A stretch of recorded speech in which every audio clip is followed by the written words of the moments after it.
Good afternoon, Jefferson. How's the audio? Is it too loud, too soft? Can you hear me okay? Testing, 1, 2. I feel like I want to talk real loud.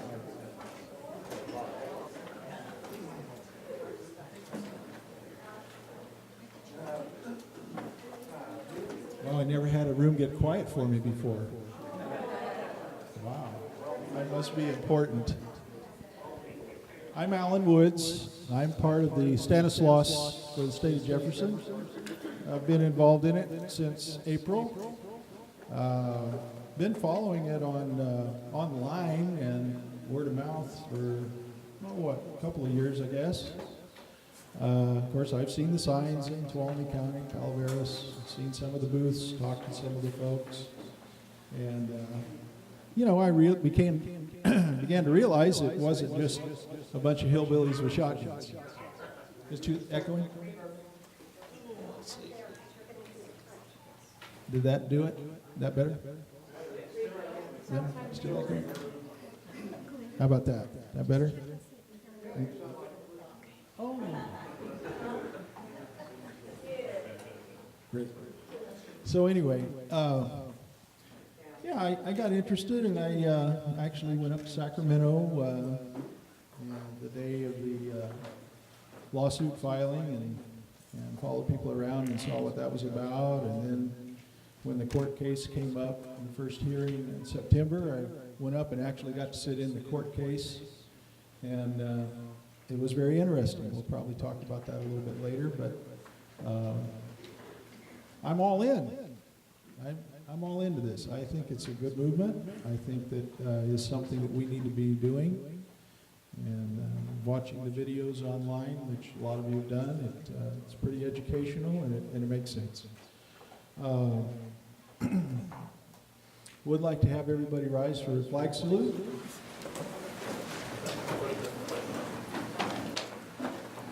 Hats off. I pledge allegiance to the flag of the United States of America and to the republic for which it stands, one nation, under God, indivisible, with liberty and justice for all. Alan, would you like to close a prayer? Let's pray. Dear Heavenly Father, we come to you this afternoon, and we just thank you, Lord, for this opportunity to come together and to learn a little bit more about Jefferson, and pray that you would open our hearts and our minds to what you have for us today. Lord, and we just give you the thanks and the praise for everything, and we pray in Jesus' name. Amen. Thank you. Okay, we are going to send around some donation buckets to help pay for the expenses of this hall, room rental, and printing of flyers and so on. Those will be coming around before too long. There's a Christmas party coming up. Help me out with the date, Marie. What's the date? December 13th, Grizzly Rock Cafe, 6 o'clock. Tickets are on sale over here. It includes gratuity and tax for 2022. And we're going to have a raffle and just have a good time talking and hanging out. Thank you. Okay, we also have a couple of raffles going on. There's a raffle for a bug-out bag or survival bag, so you can buy tickets for that. And we are actively looking for people who'd like to volunteer to help out with getting the word out in Stanislaus County.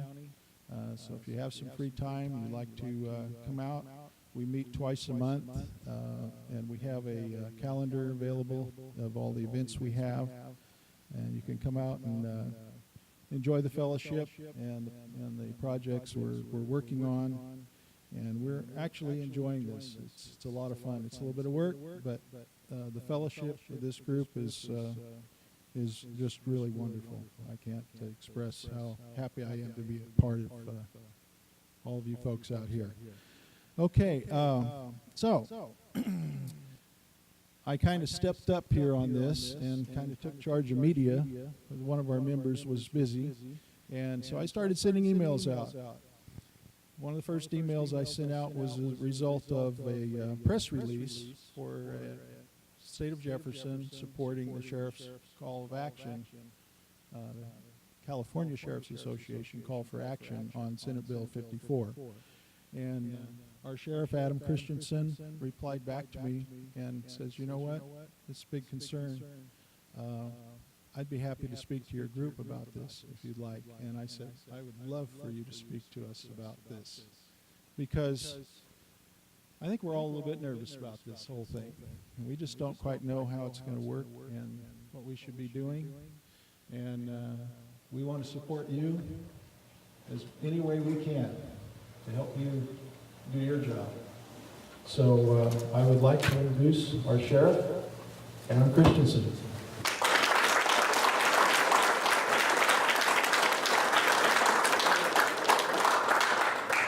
I think I can project without the mic. Thank you, Alan. All right, everybody hear me okay? I don't need a microphone. I can talk about it. First of all, thank you for inviting me. I've had many opportunities to speak in front of this group. How many of you have heard me before? So you've got a few hands in there. So you probably already know that I'm fairly predictable when it comes to some of the things that go on. But again, Alan wanted me to share my thoughts about this Senate bill. So I'll give you a little history and then I'll lead you up to where we're at today. This was a bill that was introduced by the Senate Pro Tem, Kevin De Leon, who is now apparently wanting to run against Dianne Feinstein. Mr. De Leon's intent is not to protect people, it's to protect criminals. But his specific intent, this bill, like a lot of bills that are introduced, and even some of the anti-law enforcement stuff that's going on under the big white dome, is nothing more than an anti-Trump agenda. It has nothing to do with what's in the best interest of our communities or what's in the best interest of our state or our nation. And I didn't sign up to protect criminals. That's not my job. So when this was introduced, I asked our 5 elected representatives to vote against it. And 2 of them chose not to. Kathleen Galgiani and Tom Berryhill didn't show up for the vote. The other 3 did vote against it, including Adam Gray, believe it or not, stood apart from his caucus and said this is a bad idea. Of course, we knew that despite the sheriff's best efforts to defeat this bill, that it was going to make it to the governor's desk. We just knew that. Out of 58 sheriffs, 2 of my colleagues supported it, San Francisco and Santa Cruz. I'm not sure why, although I can speculate that it probably has a little to do with politics. Because anymore, it seems like those who are elected to represent the people usually end up in office representing themselves or their own personal agendas. And they're more worried about getting reelected than they are about doing what's right or doing what takes courage, even though you get criticized for it. Now, I'm a pretty direct sheriff, oftentimes to my own detriment. I get criticized for more than a few things, and that's okay, because that's part of the game. If you want to get elected, you're going to get criticized. So the sheriffs said, no, we're not doing this. And ultimately, despite, again, our best efforts with media messaging and contacting lawmakers, because really what goes on under the big white dome is really more about idiocy, lunacy, and insanity than it is about making sure that we're adopting or promoting good public safety policy. So we ended up meeting with the governor ultimately, because the sheriffs, believe it or not, do have a relationship with the governor. Now, you may not agree with people's politics, and you may not necessarily agree with people who have an R or a D by their name, but you still have to work together to find an equitable solution. So the sheriffs met with the governor, and we said, look, here's the deal. Law enforcement, local law enforcement, sheriffs and police chiefs in California have never been engaged in frontline enforcement of federal immigration law. That's not our job. I don't have the resources, the money, and frankly, my cops, my deputy sheriffs, don't have the authority to enforce federal law. That's the job of the federal law enforcement authorities. So we've never done that. Now, despite that, if you commit a crime, if you victimize someone else, if you exploit other people, I don't care who you are. I don't. I don't care whether you have an R or a D by your name or what your ethnicity is or your religious preference. I don't care. You're going to get booked into jail. You're going to get positively identified. You're going to get fingerprinted. You're going to face the criminal justice system, although now we're stripping accountability and consequence out of that too. And you're probably going to have a discussion with my friends at ICE. Now, everybody remembers 9/11, right? So before 9/11, did federal, state, and local law enforcement officials talk to each other? No. Did they share information? No. Did they communicate, collaborate, or cooperate? No. And that left us vulnerable, didn't it? After 9/11, what did we do? We all started working together. Our federal, state, and local law enforcement partners started communicating and collaborating and cooperating. We did things like creating the State Threat Assessment Center. We created regional terrorism centers. We created all this stuff to better protect this nation, to better defend ourselves. And we've been doing that ever since. So I have a great relationship with our federal law enforcement partners. They help me out, they provide resources, we share information. So if you get fingerprinted because you've been arrested, those fingerprints are going to get transmitted to the Department of Homeland Security, to DOJ, to the FBI, and we're going to find out who you are and what you're doing here. It's pretty simple stuff. ICE has access to my correctional facilities.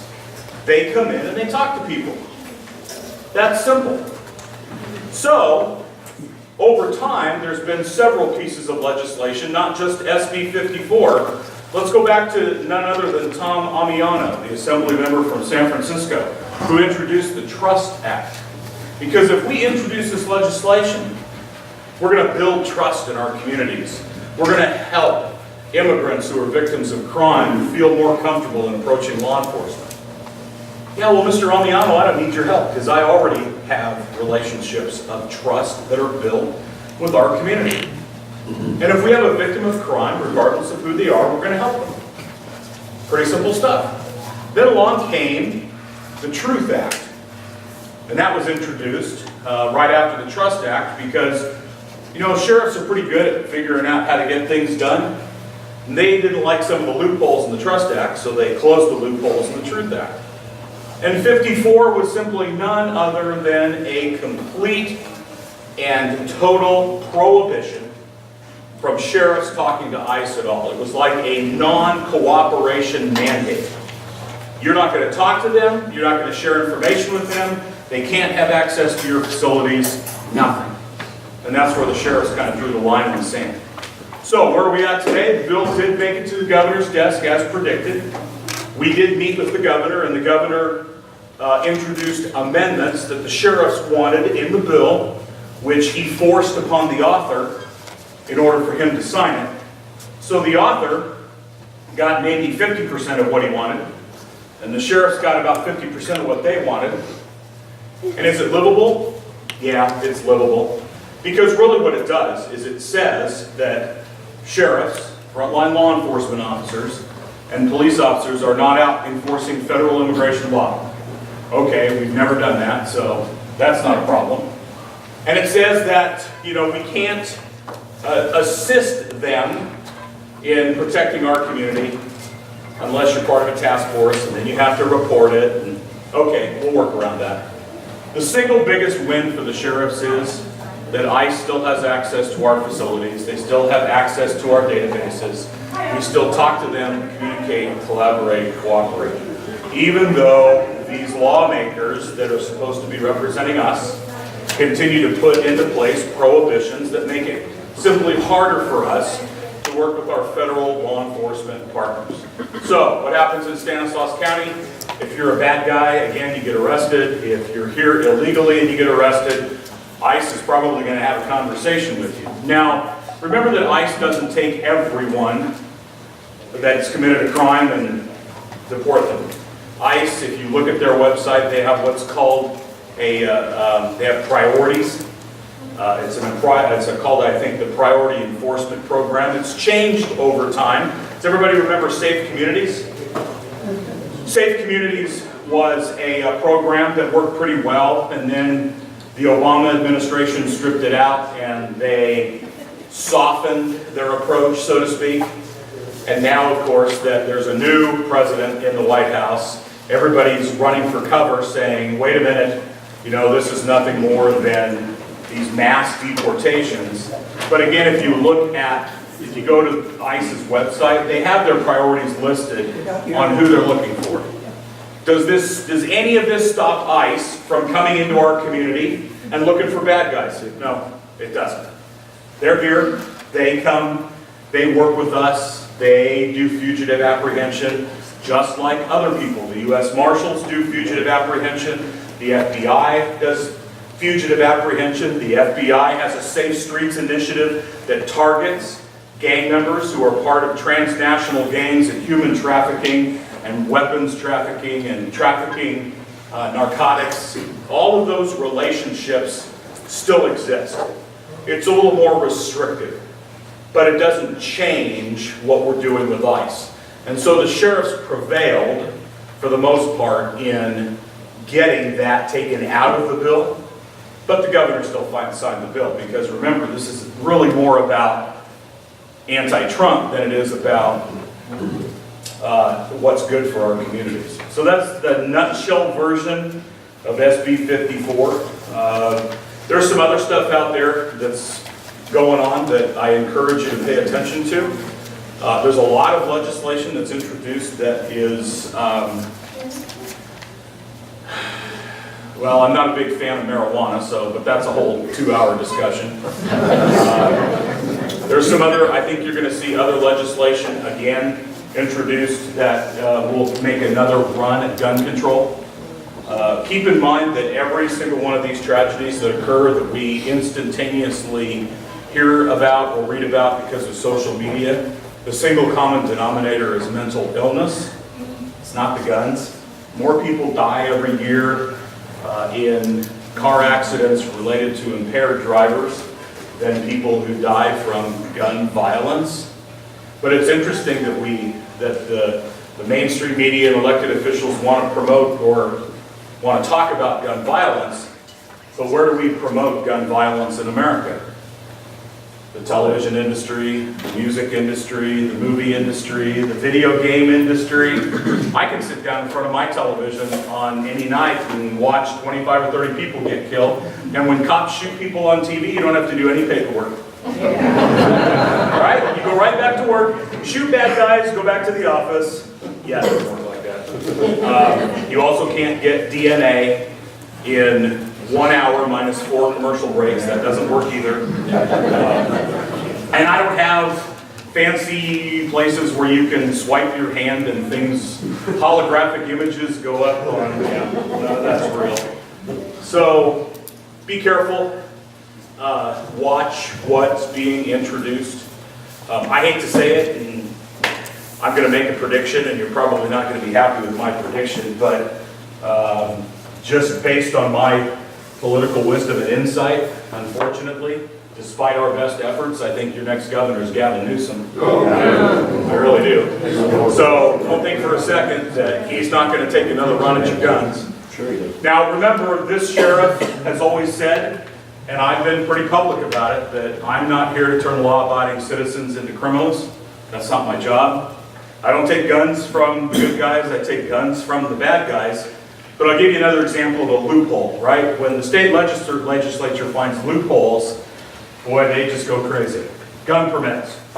I hand out gun permits to law-abiding citizens, and I recognize self-protection as a good cause. By the way, my successor shares my value and belief system. Thank God. So I have issued gun permits to school superintendents, principals, coaches, teachers, parents, and you could have a concealed weapon with a permit on a school campus. And I don't have any issues with that. Well, along came the state legislature who said, that's a bad idea. We can't do that. And I said, nah, leave it alone. But they didn't listen, governor didn't listen, signed into law. Now if you're a concealed weapons permit holder and you carry a concealed firearm on any school campus, public or private, you now face criminal liability. I said, man, this is what's called dumbass legislation. So I simply told my team, we're not going to turn law-abiding citizens into criminals. If you have a law-abiding citizen that somehow finds their way onto a school campus, like a coach or a teacher, they're not going to jail. We're not arresting them. It's interesting how the federal government and even state government can ignore all kinds of laws, right? Right. Doesn't the federal government ignore a bunch of laws? Yes. Because the rule of law, I think we've lost sight of. Yes. So you certainly can't criticize me for ignoring this dumbass law, because everybody does it, right? It seems illogical, but I ask my deputy sheriffs to use discretion and common sense when it comes to enforcing firearms legislation. So I'm pretty sure that some of you in the crowd probably have high-capacity magazines. Okay, so do I. You're not going to go to jail because you have high-cap mags. Now, if you're a bad guy and a gang member and you're out pillaging and plundering the village and victimizing and exploiting people, yeah, I'm going to take your high-capacity magazine. So that's some of the things we're working on. Anyway, I'm happy to answer questions. I don't want to cut into, I knew it. Go ahead. And you get to control how long I do this, okay? We're going to take one or two questions. So the sanctuary state Yes. issue, how does that impact you as the sheriff? And what can we do if Donald Trump comes back and says, hey, California, you want to have sanctuary cities? You're not getting X amount of federal funds. So it doesn't impact me at all. The governor signed it. It becomes law January 1st. And it has no effect on me because the sheriff's got the amendments they want. The amount of federal money I get is not significant, the burn jag money, and frankly, I don't think that it'll get affected. I'd make a few phone calls to my congressional representatives and say, knock that shit off. But the amount of money I get is not significant. We use it primarily for funding some of our early intervention and education programs through SDEA, the drug unit. We've got some other monies out there for grant-funded positions that help our local school system and some other programs. But if I had to absorb it, I probably could. So it's not a big hit for me, but I won't go down without a fight. So, next. One more. I saw two hands. Just real quickly, there was a shooting in Tehama County. Yes. A guy killed 5 individuals. Yes. He was he'd been out on bail for stabbing his neighbor. Yes. I was just curious if he didn't have a criminal history as far as a felony. I don't know what his criminal history is. I was just curious if someone's, if they are accused of a crime but haven't been convicted, does that mean these? Because I was wondering why this individual had weapons. Well, keep in mind, so in general, first of all, everybody has a right to bail. By the way, the state legislature wants to abolish the bail system as currently used, and they want to move to a risk assessment methodology in determining who stays and who goes, because they believe that anybody who's being held as a pretrial detainee should be released because they haven't been convicted.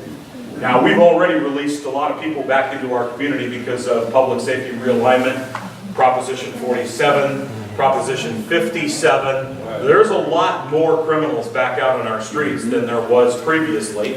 And you see that primarily because addiction's an epidemic. Addiction goes hand in hand, or substance abuse goes hand in hand with mental illness. And you've probably seen a significant increase of that demographic in our community, which causes some quality of life issues. And we've doubled down on community-based organizations and services and trying to connect people. Even I, the sheriff, have expanded program opportunities for both in and out of custody clients that we take care of, which focus on educational, rehabilitative, and vocational opportunities. The county's got to focus on prevention programs. There's a lot of things going on to try to combat that problem or break cycles of addiction and violence. But the reality is, if you continue to strip accountability and consequence, ladies and gentlemen, out of our criminal justice system, and you turn felonies into misdemeanors because you don't want to fill up the state's prison system, all you're doing is ignoring our victims. Your victims don't have a voice, and you're enabling people to continue to commit crime, because most property crime in our community is fueled by addiction. Auto theft, domestic violence, property crime, theft, electronic fraud, forgery, all fueled by addiction. So people who are out on bail because they have a right to bail would still be out under a risk assessment system, in my opinion, and nothing prevents them from committing another law violation. People can be prohibited from possessing, owning, receiving firearms. That can be done if you're a domestic violence abuser and the court says give up your guns. Some people give up their guns to law enforcement as the court's ordered, but let's say I have 10 guns and I only give up 5. What about the other 5? Who really knows? And let's say I give up all 10, but I want to go get a gun because I'm mad and I'm going to go kill somebody. Do you think you can get a gun? Sure. Absolutely. We take guns off the street every day from the bad guys. They're prolific. So all of this dumbass gun legislation does nothing to keep guns out of the hands of bad guys. And we've proven that constantly. We've shown that through statistical case information that anti-gun legislation has no effect whatsoever on the bad guy's ability to get a gun. Right? You can get drugs, you can get guns, you can get marijuana, you can get anything you want off the internet. You can get illegal fireworks, you can get, you name it, you can get it. So the fact that this individual was allegedly out on bail and had access to weapons doesn't surprise me. All right. Market will exist. Yes, sir. And the black market is alive and well. And by the way, don't think for a second that regulating and taxing marijuana is going to have any effect whatsoever on the cartel or the black market. Because I'm pretty sure the cartel's not going to subject themselves to taxation of regulation. Just saying. All right.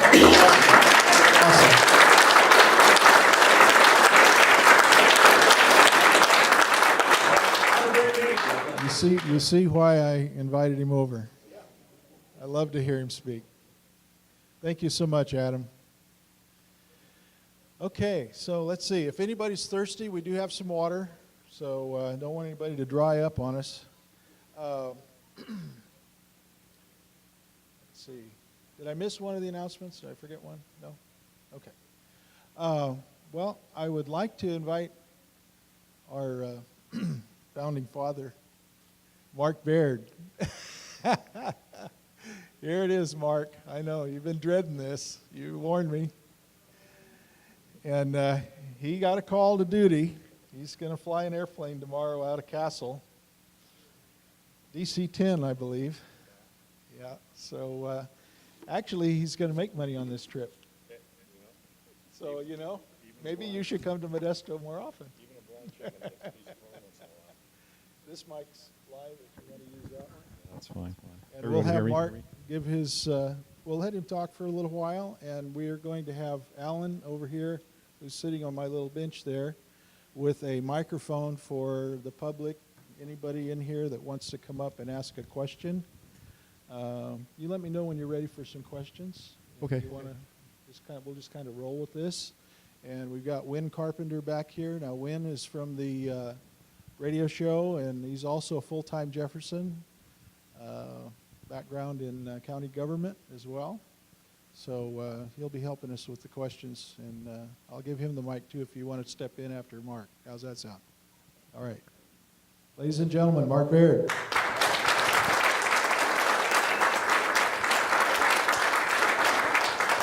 Thanks, everybody, for taking time out of your day to come in here yammering. I always appreciate a good yammer myself, I know.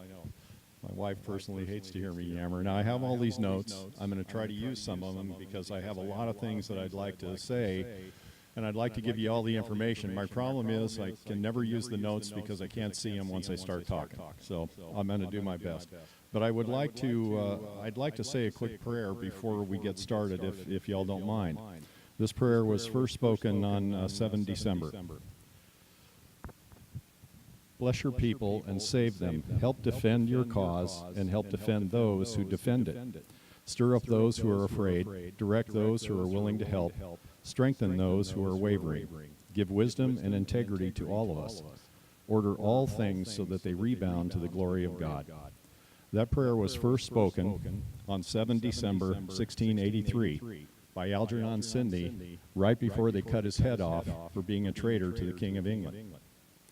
You see, the concept of liberty is about 6,000 years old. And during that 6,000 years, liberty has had some fleeting and, what am I doing wrong?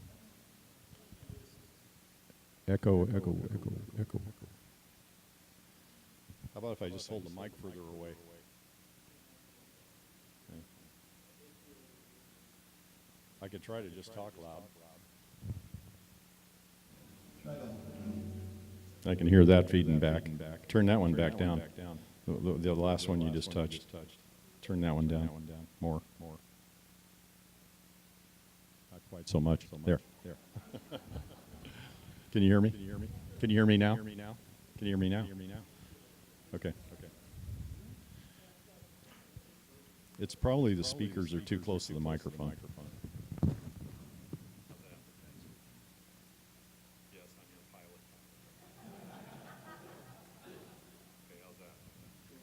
Is it working? Is it echoing? Okay.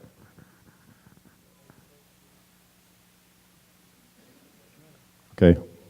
1, 2, 3. That sounds really loud up here. Liberty is about 6,000 years old, but the liberty has been very fleeting in that 6,000 years. There are very, very brief moments up until a very short period of time ago in the overall scheme of things. The first time liberty was ever uttered in a sentence that we can prove is in Leviticus. Proclaim liberty throughout the land and to all the inhabitants therein. And liberty has a very distinct meaning. It has a very deep meaning. It has a very important meaning, because without it, we are just subjects. We are subjects to the authority of the ruling body. And the case I would like to make for you today is that we are not subjects, we are sovereigns. This was not a world filled with government waiting for people to populate it so they could be ruled over. This was a world filled with people who in the very beginning of recorded history begged for a government that they did not need. In the Middle East, in Judea, and all over the world, groups of people did just fine. They were very prosperous. They were living together. They fought sometimes. They didn't fight sometimes, just like now. But basically, they made a living all by themselves. And so there is a record in the Bible of a group of people in Judea who went and begged God for a king. I mean, you know, what are you thinking? Go figure that. But they did, and he gave them one. And just like he warned them, they were sorry. Because there's just one problem with a king. When you make a guy a king, guess what? He starts acting like one, doesn't he? Yeah. I thought that was funny when I first heard it too. But when you have a king, you are subject to the king's rule. The king authors decrees. The kings of England all authored decrees. The kings of France, the kings of Judea, the kings of Samaria, the kings of Babylon, all kings author decrees. They decree that their subjects will do this or do that. They decree you will go here or you will go there. You will give me this, you will give me that. And I, the king, am above that law. In fact, Plato and Aristotle had a big argument about that. That's what the sheriff was talking about, rule of law. Or then there was Aristotle. Plato believed in rule of law. He believed in republic. Aristotle, which is, by the way, is where the term aristocracy came from, he believed in rule by law. Here's the difference.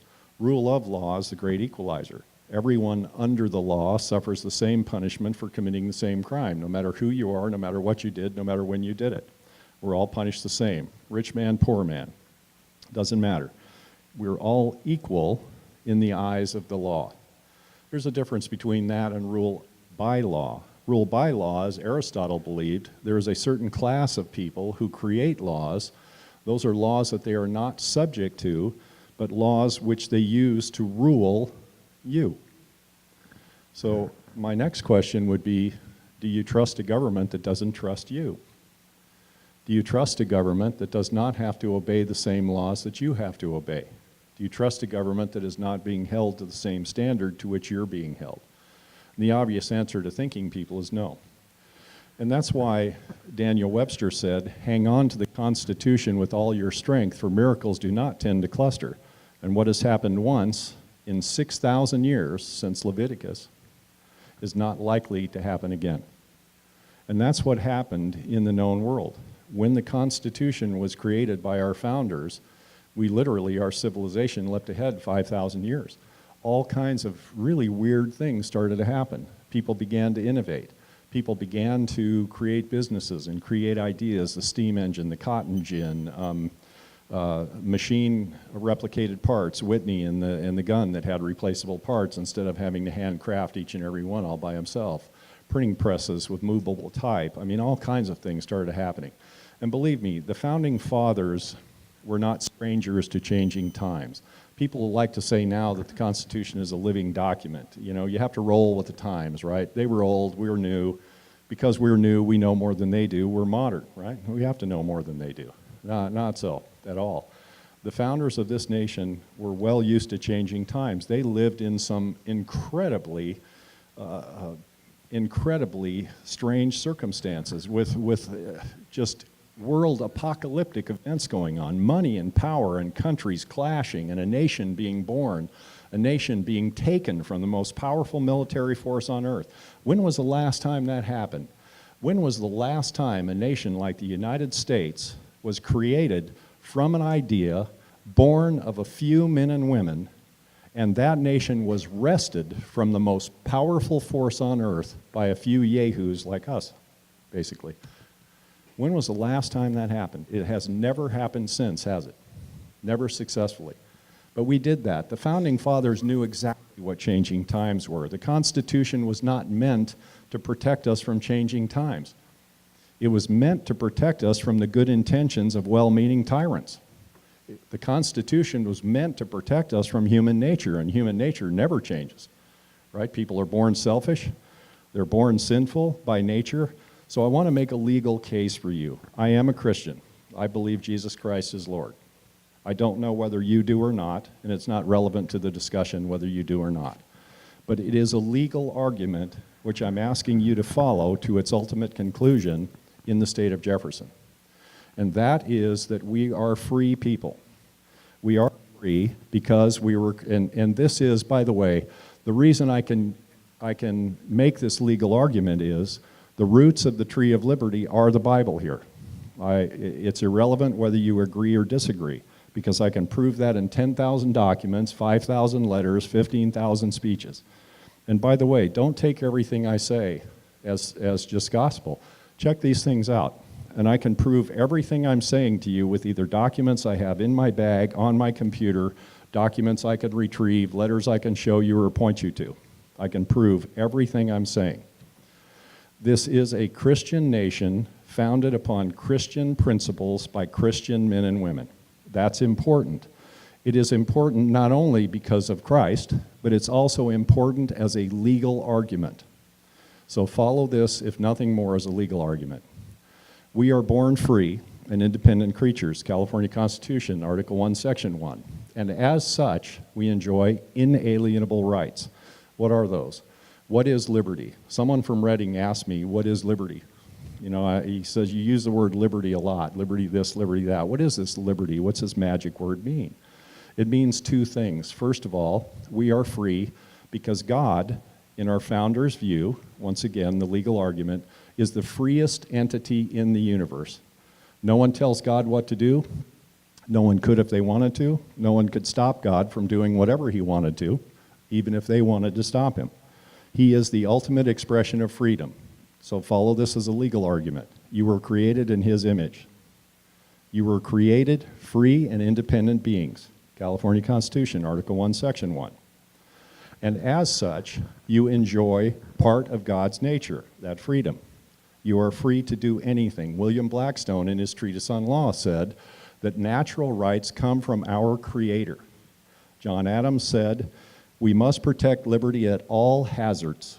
We have a right to it derived from our Maker.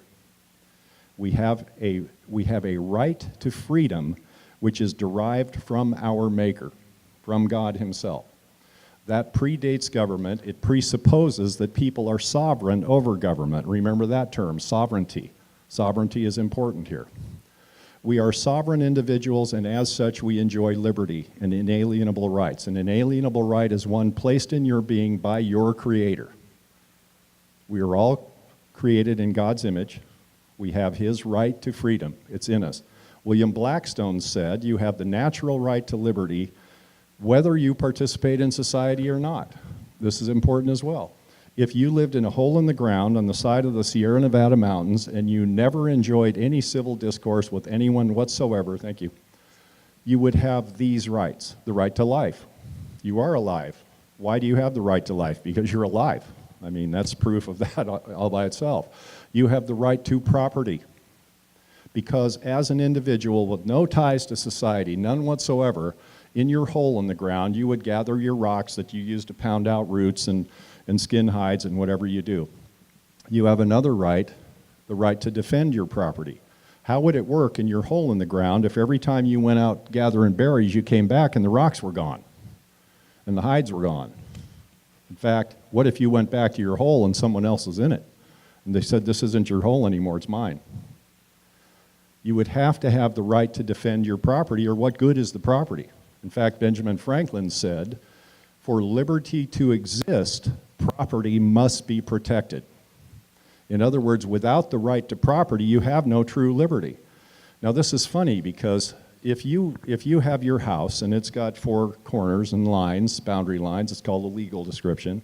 If a government agent came to your house one day and said, you know, we're just really concerned about the environment, and part of the problem is, Bill Nye, the science guy, says so, that's why we're doing this, that you just, in fact, Jerry Brown said this in Europe just a couple days ago, you just live too good. Your lives are too comfortable. It's bad for the environment. We've got to make that worse. Because if your lives are worse and you're more impoverished, then the environment will be better. Won't you give to save the environment? Good Lord, what's the matter with you people? So what if a government agent came and he said, we're going to take all of your property lines and shrink them 10 feet in from whatever corners they have, and you live in a small house in a subdivision? Would that make you angry? Of course it would. What would you do? You'd say, wait a minute, you can't do that. Oh, well, yes, we can. We're from the government. Well, wait a minute, I have the right to this property. I have a legal right to maintain this property in the same condition in which I purchased it. You don't have the right to take this property from me. And you'd be right. So why is it you don't complain when the governor adds $1 a gallon to gasoline? Why is it you don't complain when the governor adds fees to every single thing you have? Is that not your property? When you go to buy gasoline now, where's the extra 13 cents a gallon coming from? And soon to be another $1 a gallon, by the way. Where's that money coming from? Your college fund, your retirement fund, your food budget, your savings account, the money you were saving for tires, the money you were going to give your children or grandchildren, the money you make at one of your 2 jobs that your family has to work. Where's it come from? Because that is your property, folks. When California Fish and Game came to take my water rights, myself and about 200 or 300 other farmers told them, you will not take our property without a fight. And a state senator said to me, well, what do you mean by that? And I said, look it up in the dictionary. If you're not sure what fight means, a lawyer from the Natural Resources Agency told me, he said, look, pal, he said, we're going to save the environment in your county even if it's over your dead body. We were alone. He knew no one could hear it. And I looked back at him and I said, well, boy, you better bring your gun and bring your lunch because you're going to need them both. It's going to be a long day for you. And I said, you are a young whippersnapper and you have no idea what you're saying right now. I said, but it won't be you that does the dirty work. You'll be sitting in your condo having your latte watching somebody else wash your BMW. You're going to send someone else to do your dirty work, won't you? And he just pushed past me and went into the room. That's how they treat us. Are we sovereign in the state of California? Or are we subject to the whim of the government? And if so, why is it so? This is important because here's the deal. I am not a glasses half empty kind of guy. Let me tell you just a little bit about myself. I am a Christian, I'm a father, a husband. I spent my working life as a military contract pilot. I've flown to 6 wars in support of the United States military. I'm a reserve law enforcement officer in my county. And my retirement job, I'm flying another kind of airplane doing some other stupid thing now. But I've been places doing that, and I've seen certain things. And I've got to tell you, the reason we're here is because tyranny never fixes itself, never ever. A despot will never turn and say to you, I'm really sorry, I'm giving you back all your stuff. I'm going to change my ways. Not happening. But here's the good news. We are the people. We can fix all this. We always could. We have all the power in the room. We just have to relearn how to use it and use it effectively. And that's why I'm here today, to tell you that the glass is half full because you can fix this. And so can I. And that's what we're doing here. So why do we have a government? Why do we have a United States of America? What is the reason for that? And what is the legal basis of that argument? We have a Constitution of the United States. Why do we have it? Well, that's an easy one, and I can prove that. We, the people of the United States, in order to form a more perfect union. That's why we have a Constitution. We wanted to form a more perfect union. What a weird thing to say. Why wouldn't you just say, we, the people of the United States, want to form a union? Why would you say a more perfect union? Isn't that our founding document? I mean, isn't that the document that started this nation? The answer to that's no. It's not. Not even close. In fact, the first document we ever signed that created the nation that we know now was the peace treaty with Great Britain. Do you know what the first line in it is? In the name of the most holy and undivided Trinity. This is a Christian nation created on Christian principles by Christian men and women.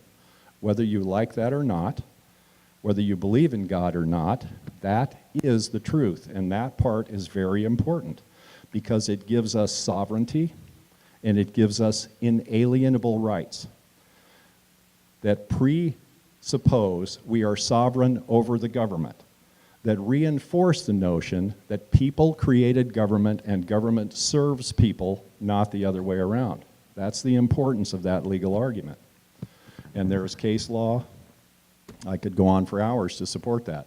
So once we signed the treaty with Great Britain, we then had to create this nation.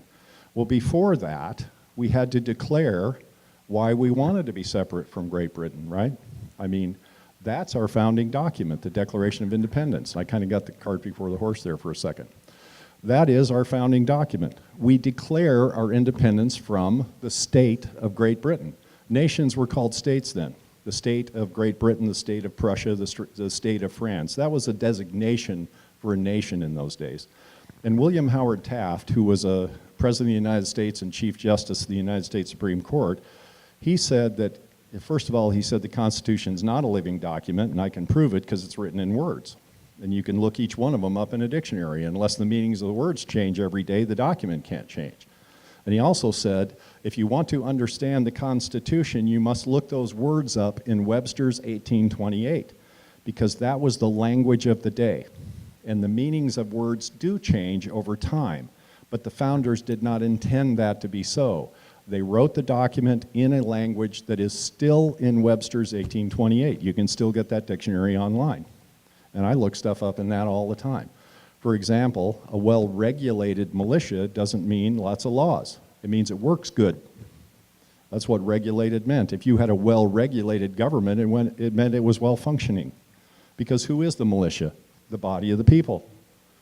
They don't get their guns from the armory. They had them behind the door at home. They might have got powder and shot from the village elder, but they had their own guns.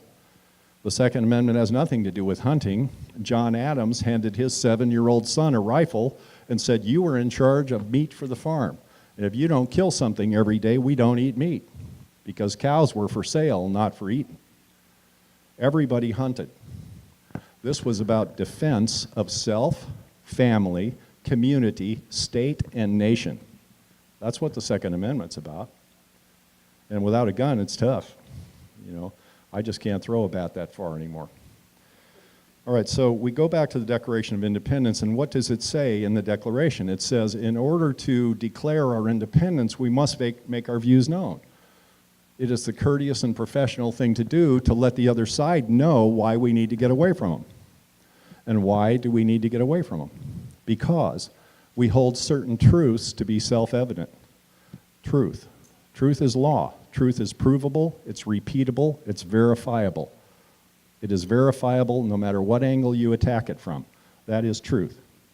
We hold these truths to be self-evident.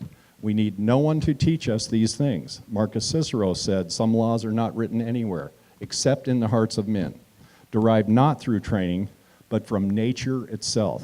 Nature was the way people referred to God in those days. Nature and nature's God. So the laws of nature were God's laws, not the laws of rocks and trees. It had nothing to do with rocks and trees. Nature was the natural law of the universe, and that came from God because this was a Christian nation founded by Christian men and women, and that's what they thought. That's how they saw things, the legal argument again. So when we declared our independence, we found certain truths to be self-evident. We needed no training. They were there. They're plain as the nose on your face. They're there for everyone to see. That all men are created equal, and that they are endowed, given by their Creator, certain inalienable rights. Among these are life, liberty, and the pursuit of happiness. Some of the anti-federalists, and like Sam Adams, he wasn't an anti-federalist yet, but he would become one, he wanted to throw in property. The other founders didn't think they needed to. You know why? They thought, well, that's stupid. Everybody knows that property is off the table to government. Everybody knows that property and property rights are above government's policy level. In other words, decisions on property rights are never on the table for government because property rights must be preserved or liberty can't exist. Where did that come from? And by the way, the Bible also tells us that what was will be, what has been done will be done. There's nothing new under the sun. Nothing in the rule book, and by the way, this is the owner's manual right here, this pamphlet, it's all it takes. Nothing in this is new. Nothing. The founding fathers got all of this stuff from somewhere else. So where did property rights come from? Well, back in 1100, and then again in 1215. Remember in 1215, people thought that the king was placed on his throne by God. They thought he ascended to the throne with divine intervention and divine appointment. They actually believed that. Now that is not the way it started. Someone appointed the king, and they gave him specific and limited jobs. Elrod in, it was either 1000 or 1100 AD, was the first king of the Anglo-Saxons, legitimate king of the Anglo-Saxons. They'd had lesser kings, but he was the first one that was the king of all of them. And they asked him to be king. He did not appear one day. They asked him to be king because they were constantly being attacked by foreign armies. So they told Elrod, hey, we need a king. We need a guy that can speak for all of us. We need a guy that can tell all the villages, send your men because those darn Vikings are attacking again. We need someone to conduct peace treaties. We need someone to conduct trade treaties with the Danes and all the other people that want our stuff. And if you do those things and those things only, think of Article 1, Section 8, the powers of the government are limited and defined. And you leave us alone in our homes and our property, we will allow you to be king. And Elrod said, oh yeah, man, that's okay. That's cool. I get to be king. Well, yeah, there's that king thing again. It didn't take long, and pretty soon he was acting like a king. And people let him get away with it. So by 1215, the kings of England had gotten everyone to believe that kings were placed on the throne by God. Well, here's how bad it got. A bunch of noblemen put a sword to the king's throat. And he was placed on his throne by God. That's big stuff, right? You are willing to defy God and put a knife to the king's throat because you will not deprive me of my life, my liberty, or my property without due process of law and a jury of my peers. Does that sound familiar? Oh, that's one of the amendments, isn't it? And that's over 1,000 years old. What is a jury of your peers? There are two things, two ways to look at that. The legal argument again. There is a jury of the peers. Those are the king's buddies. You don't want a jury of the peers. That's what the king wanted. That's what Edward the Confessor wanted. But the nobles held out. No, we want a jury of our peers. That means your friends and your neighbors who know you, know your integrity, know how you live, know who you are as a man and a human being, know what you want, what you think, and what you need, and know your family too. That's the jury. And guess what John Jay said? He was the first Chief Justice of the Supreme Court in the case Baird versus the state of Georgia. He was giving instructions to the jury. Yes, the Supreme Court used juries sometimes. They don't anymore because, you know, there's that living document thing, and it's good to be king. But John Jay gave instructions to the jury in Birdsale, and he said, although it is the common rule for the court to judge the law and you, the jury, to judge the fact, I want you to understand it is your absolute right. Dianne Feinstein said no rights are absolute. But John Jay knew the founders. He worked with them. He knew who they were. And he said, it is your absolute right, meaning you, the jury, to judge the law and the fact. So now we have two concepts. We have sovereignty and we have nullification. The fourth branch of government, jury nullification. Not very commonly used anymore, but potential for the future. So let's put that one away. Now, why do we have a government in California? This is really important. Who cares? Why aren't we just citizens of the western United States by the ocean near the Kooks in San Francisco? Why wouldn't that be our name? There was a reason for it, and I can prove to you what it is. Here's the preamble to the state of California's Constitution. We the people, there's that ugly word for kings. People created the government of California, not the other way around. You created this government. And equal footing says you have equal sovereignty to the people who initially created this government. Your sovereignty is no different than the people who founded the state of California or founded this nation. We the people of the state of California, grateful to Almighty God, there's that legal argument again, for our freedom that to secure and perpetuate its blessings we establish this Constitution. Why do we have a government in California? To secure freedom. And if all that's true, what on earth are we doing here? Because we stopped paying attention. This is our own fault. This is my fault. That's why I'm here. I don't get money for this. I don't want any and I wouldn't take any. I am here because I failed at the one job that every citizen has. What is that job? Secure liberty for your posterity. That is your only job as a citizen. Secure liberty for your posterity. I see quite a bit of brown hair, by the way. I'm applauding that in my mind. I'm clapping for you. But for us gray hairs in here, this won't change so much that we don't recognize it by the time we're goners. But it will for you kids. You will not recognize the lack of republic that you will enjoy if we, the people who blew it, don't fix this with your help. We must fix this. That's why I'm here, because we're going to fix it. So in the state of California, we had a state. Well, why on earth we wanted to secure our freedom? Well, I'm mystified by that. The Russians were gone. The Mexican governments were gone. That was a pretty tough fight, by the way, but we finally kind of prevailed. Admiral Sloat was in Monterey Harbor, and he was just standing there with his sweaty little hands on the American flag, ready to raise that puppy as soon as he could, because he wanted to make points in Washington, D.C., so he could be the biggest admiral we ever had. And we had a bunch of guys who had created the California Republic. Why on earth would they want to give up the California Republic and turn that into a state of the United States? Well, here's why. Who were we protecting our liberty from? The Russians were gone, the English were gone, the Mexicans were gone.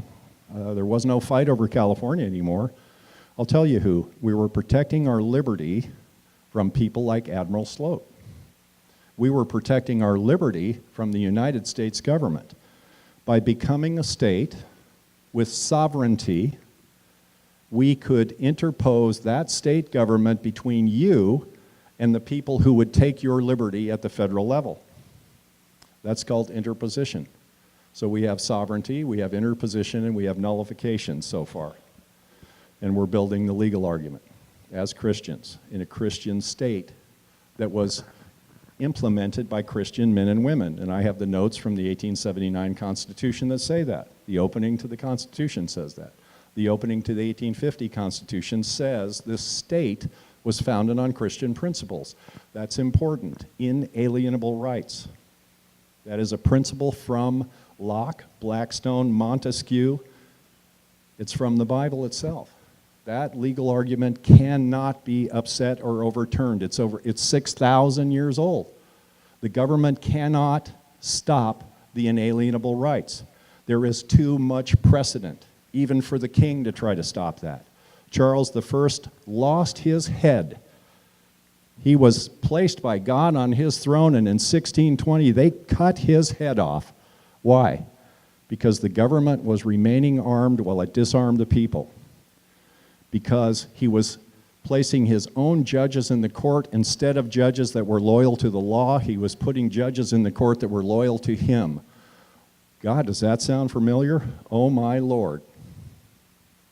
Well, Charles I lost his head over that. Charles II in 1648 got kicked clear out of England, and he would have lost his head too, but he had a fast horse because of the same thing. So this has happened again and again and again, those fleeting moments of liberty. But with constitutional republic, we have the legal, moral, and ethical grounds to maintain that republic at what? At the cost of what? Our lives, our treasure, and our sacred honor. And that is our duty and our responsibility. So here we are in California, and let's fast forward. California's broken. It is out of control. President Polk said in 1848, California is too big to govern. I wish the guy hadn't have died. But he did. And so the first attempt to break California in half was in 1850. The next one was in 1861 by Andre Pico, a very famous Mexican statesman. And Pico was funny. He commanded the Mexican lancers that whipped the first United States cavalry behind at the Battle of Buena Vista. And it was just by luck alone that the U.S. cavalry ended up prevailing in that fight. Pico was not a stupid man, and he was not a coward, and neither were his troops. But once California became part of America, Andre Pico changed because he saw the value in liberty and property. And his negotiation with the governor of California at the time was that Mexican land grants be honored, the rights of property be maintained no matter what. If you give us that, you will have the loyalty of every former Mexican citizen, now a citizen of the United States. Just secure property. Because if property isn't secure, liberty can't exist. Well, Pico saw right away that things were going wrong because a lot of the gold miners didn't own property and didn't care. And they'd vote for basically anything. Can we get more whiskey on Friday? Oh, let's take a vote. They didn't have any vested interest in the state of California. Their interest was in getting the gold and going back to wherever they came from or doing something else with it. So Pico instituted the Pico Act in 1861, and it passed the California legislature and passed the California Senate. And it went back to Washington, D.C., and unfortunately the Civil War started, and they never acted on it. We were inches from a clean getaway, folks. But it didn't succeed, and here we are now. So I think there have been about 100 attempts to separate California. This time it's different. This time we're going to win. That's why it's different. So in the state of Jefferson, thanks, thank you. We will, I truly believe that. I think it. So in the state of Jefferson, we will have a different type of government than California has. California was founded as a constitutional republic on Christian principles, and it is now a monarchy because of a series of cases in the Supreme Court, and the first one of which was called Baker versus Carr. In Baker versus Carr, the federal court gave itself permission to interfere in state elections. Yeah, think about that for a second. Wow. You know, I had an argument with a law professor one time about that, and he said, well, yeah, that's called, you know, the court can intervene in the Constitution. I said, it cannot. I said, you're crazy. And he said, no, it can. And I said, have you ever read the United States Constitution? He says, well, we have some classes in it in law school. I said, how much? And he says, 6 hours. Yeah, 6 hours, wow. And I said, have you ever read Article 3? And he says, yeah, sure I have. And I said, well, what is Article 3? Well, refresh my memory. And I said, well, that's where the courts were created. You should know that, Professor. And I said, read Article 3. And he says, and I'm paraphrasing because I have a really bad memory, but the courts have jurisdiction over all matters of equity in law. And he said, that's right, that's it. They have jurisdiction over all matters of equity in law. And I said, you're really a lawyer. I said, you lawyers never read the whole sentence. They have all jurisdiction over all matters of equity of law arising under the Constitution, not above it. The court has no power to change the document that created that, and I can prove that in the Federalist Papers, I can prove it in Cato's letters, I can prove it in the Anti-Federalist Papers, and about 100 other places. But they did it anyway in Marbury versus Madison. And here's the bad thing that happened. The Founding Fathers knew these things, and they allowed it to occur. Marbury says any law contrary to the Constitution is automatically null and void, and no court officer in the land is bound to enforce it, which was really interesting because Marbury changed the Constitution and took plenary power away from the President of the United States to appoint a harbor commissioner. The President of the United States had the power to appoint commissioners on a federal level, not the court. And the President did not want a guy to be a commissioner. So he sued. And the court found in his favor and denied the president the ability to appoint whatever commissioner he wanted for whatever reason he wanted. That was the beginning of a slippery slope. But here we are now, and we can work with this. And the nice part about our case is we're fighting both sides of the cases that got us into trouble in order to get us out. The second case was Gray versus Sanders. Gray versus Sanders said that all elections will be conducted on the principle of, this is where the term came from, and I hate this term because it's really confusing, and it's designed to be, the principle of one man, one vote. Everybody gets a vote. Well, I got some bad news for the court. Everybody got a vote before Gray versus Sanders.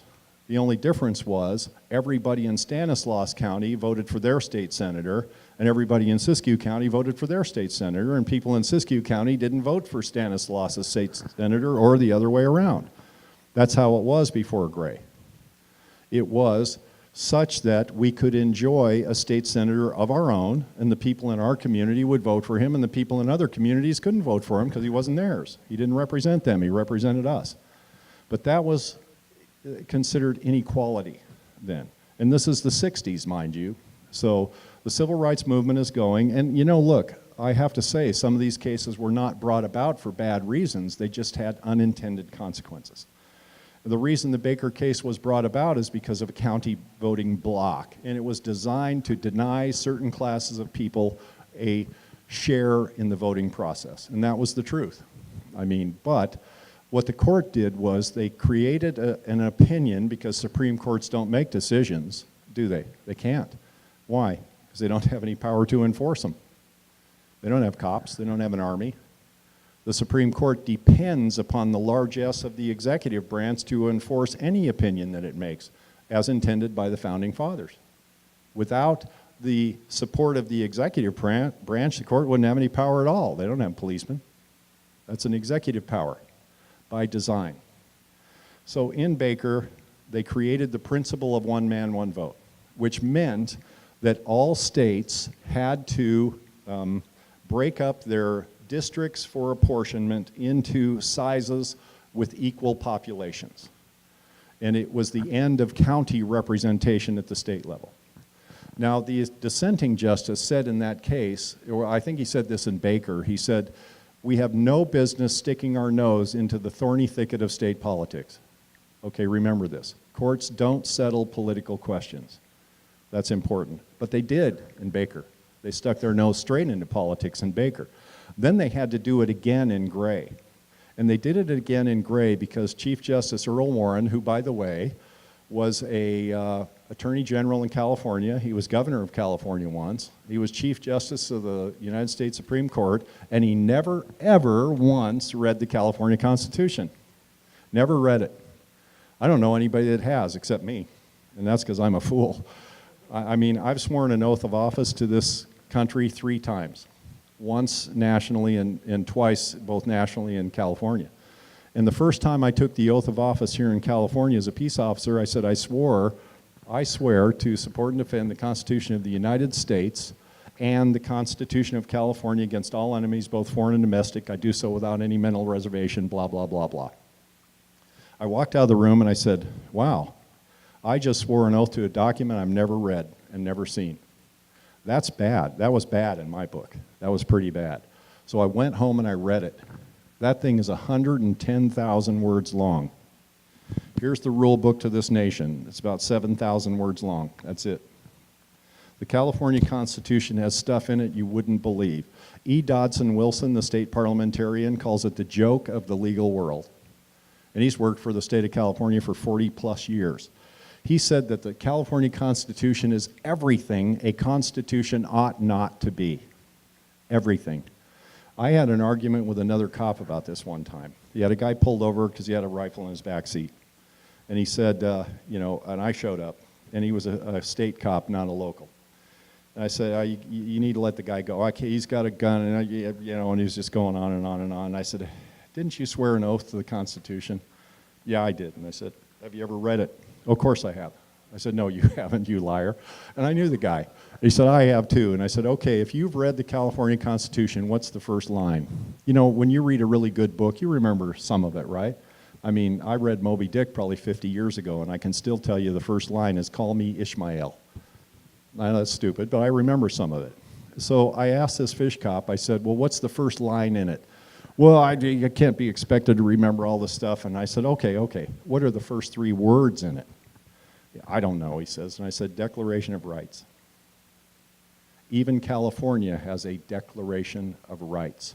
In Article 1, Section 1, I pointed out, you have the inalienable right, born a free and independent being, here comes the legal argument, to pursue and protect your person and your property. Uh-oh. And then I said, get in your car and leave this guy alone, please. And we won't have any more argument. And he did. I mean, he wasn't a bad guy. He just was, wrong. I really don't dislike progressives. I don't hate anybody. I'm a Christian. But they're wrong. And this guy was too. So here we are now. We have the Article 2, Section 1 right. That is, this is a right. Government was formed to serve the people. If it fails to serve the people, we have the right to alter or reform it anytime the public good demands.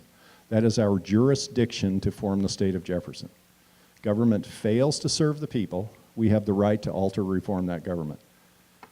We have the right to alter or abolish government in the Declaration of Independence. We hold these truths to be self-evident, that all men are created equal, that they are endowed by their Creator with certain inalienable rights. Among those are life, liberty, and the pursuit of happiness. And that to secure these rights, to secure your liberty, government is instituted. What is the purpose of government? The one true purpose, to secure your rights, period. Secure the rights of the governed. If the government fails to these ends, it is your right to alter or abolish that government and institute government that is more suitable to your needs, and so on and so forth. You have the right to do what we're doing right now. You have the jurisdiction to do it. You have the sovereignty to do it. And you can use that sovereignty to create a government that will interpose and protect your liberty from the people in the federal government who would steal it from you. And believe me, it is irrelevant to me who is president, because they are all kings. And unless and until we create a state that is true constitutional republic, that brings morality, because what is liberty? I skipped ahead. What is liberty? It is freedom, right? Not really. We were created by God in His image. God is the ultimate expression of freedom. William Blackstone says we have inalienable rights.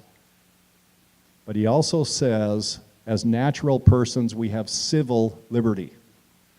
And he said what happens is, if you choose to join society, as we all have, either by birth, by accident, by economic circumstance, none of us lives in a hole in the ground, we chose to join society, we must delegate certain power to the government in order to protect the liberties we hold most dear.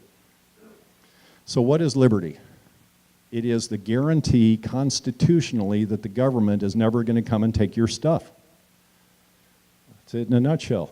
It is your constitutional guarantee that you have the inalienable right to maintain your life, your liberty, your property.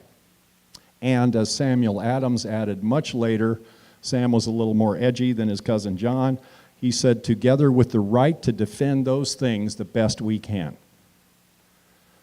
Those are your inalienable rights, your natural rights. Those are the rights that government may not touch. However, we've allowed government into our lives in order to protect those liberties from those who would take them from us.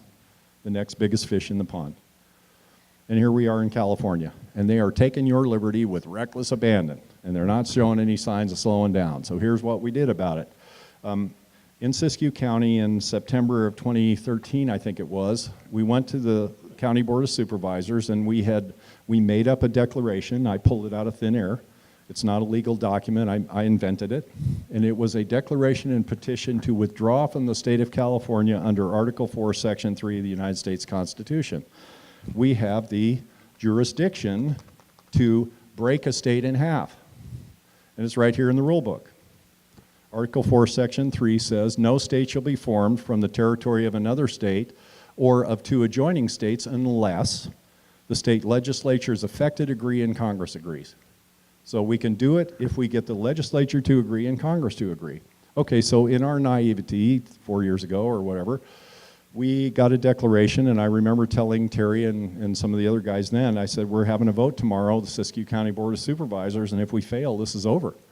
I mean, we're done. Because I cannot come to you and say, oh, please do something I couldn't get my own supervisors to do. Won't you please live differently than we do? We're not strong enough to do this, but we want you to do it for us. You know, I can't do that. But we won 4-0. And a couple of days later, a Modoc County supervisor said, will you write me one of those declarations and send it to me? We're passing that next Tuesday. And I said, well, do you want to hear the pitch? And she said, I know the pitch. Send me the thing. So we ran up there, no committee, no nothing. I don't know how people found out. It was the biggest crowd they ever had in a supervisors meeting. They were spilling out of the room down the stairs. And they voted 4-0. 4-0 because the one guy, the progressive guy, he was scared to show up. So he didn't vote no, he just didn't show up. And on we went. And several years later, we have 21 declarations. So then what we did was we started a phone call and email campaign to the state legislature, and we said to them, we have recorded, and by the way, when we went to record the first one, it was pretty funny. I won't go into the Secretary of State, and I said, we want to record this declaration to withdraw. And she said, I'm not taking that. I said, you have to. She said, no, I don't. I said, yes, you do. She said, no, I don't. I said, well, you do. And she says, why do I have to take that? Who in the hell are you that I have to take a declaration to break California in half from you? And I said, well, I have the inalienable right to petition my government for redress of grievance. Oh, let me make a call. And 10 minutes later, some lawyer came out and took the thing. And we went through that every single time, almost. They do not know that they serve you. They think you serve them. They do, and I mean that, and it's scary. You go in that office. I went into the Capitol building one time. I said, where's the Legislative Council's office? I need to serve them some papers. Oh, you one of those Jefferson people? I said, yeah. The guard says, he laughed at his buddy and said, well, his office is 40 blocks that way behind the parking lot. I thought that's the service a citizen gets in the capital of this state. Yeah, we're gonna win, folks, because they are so arrogant. Their arrogance defies description. Their arrogance and disregard for you defies the imagination. They don't think you're gum on the bottom of their shoe, and I am dead serious about this. I wish I was kidding, I really do, because it's embarrassing that we live in a government that we have allowed to become this way. So we petitioned the legislature. We started a phone calling campaign, 10,000 phone calls, thousands and thousands of emails, thousands of personal visits, several rallies. And out of the 120 legislators that the people have placed in their chairs in Sacramento, not one single one of them even made a phone call to see what it was we wanted and why we wanted it. And several of them lied about it. One guy got elected on it. James Gallagher, he said, "You get me elected, I'll introduce that state split legislation."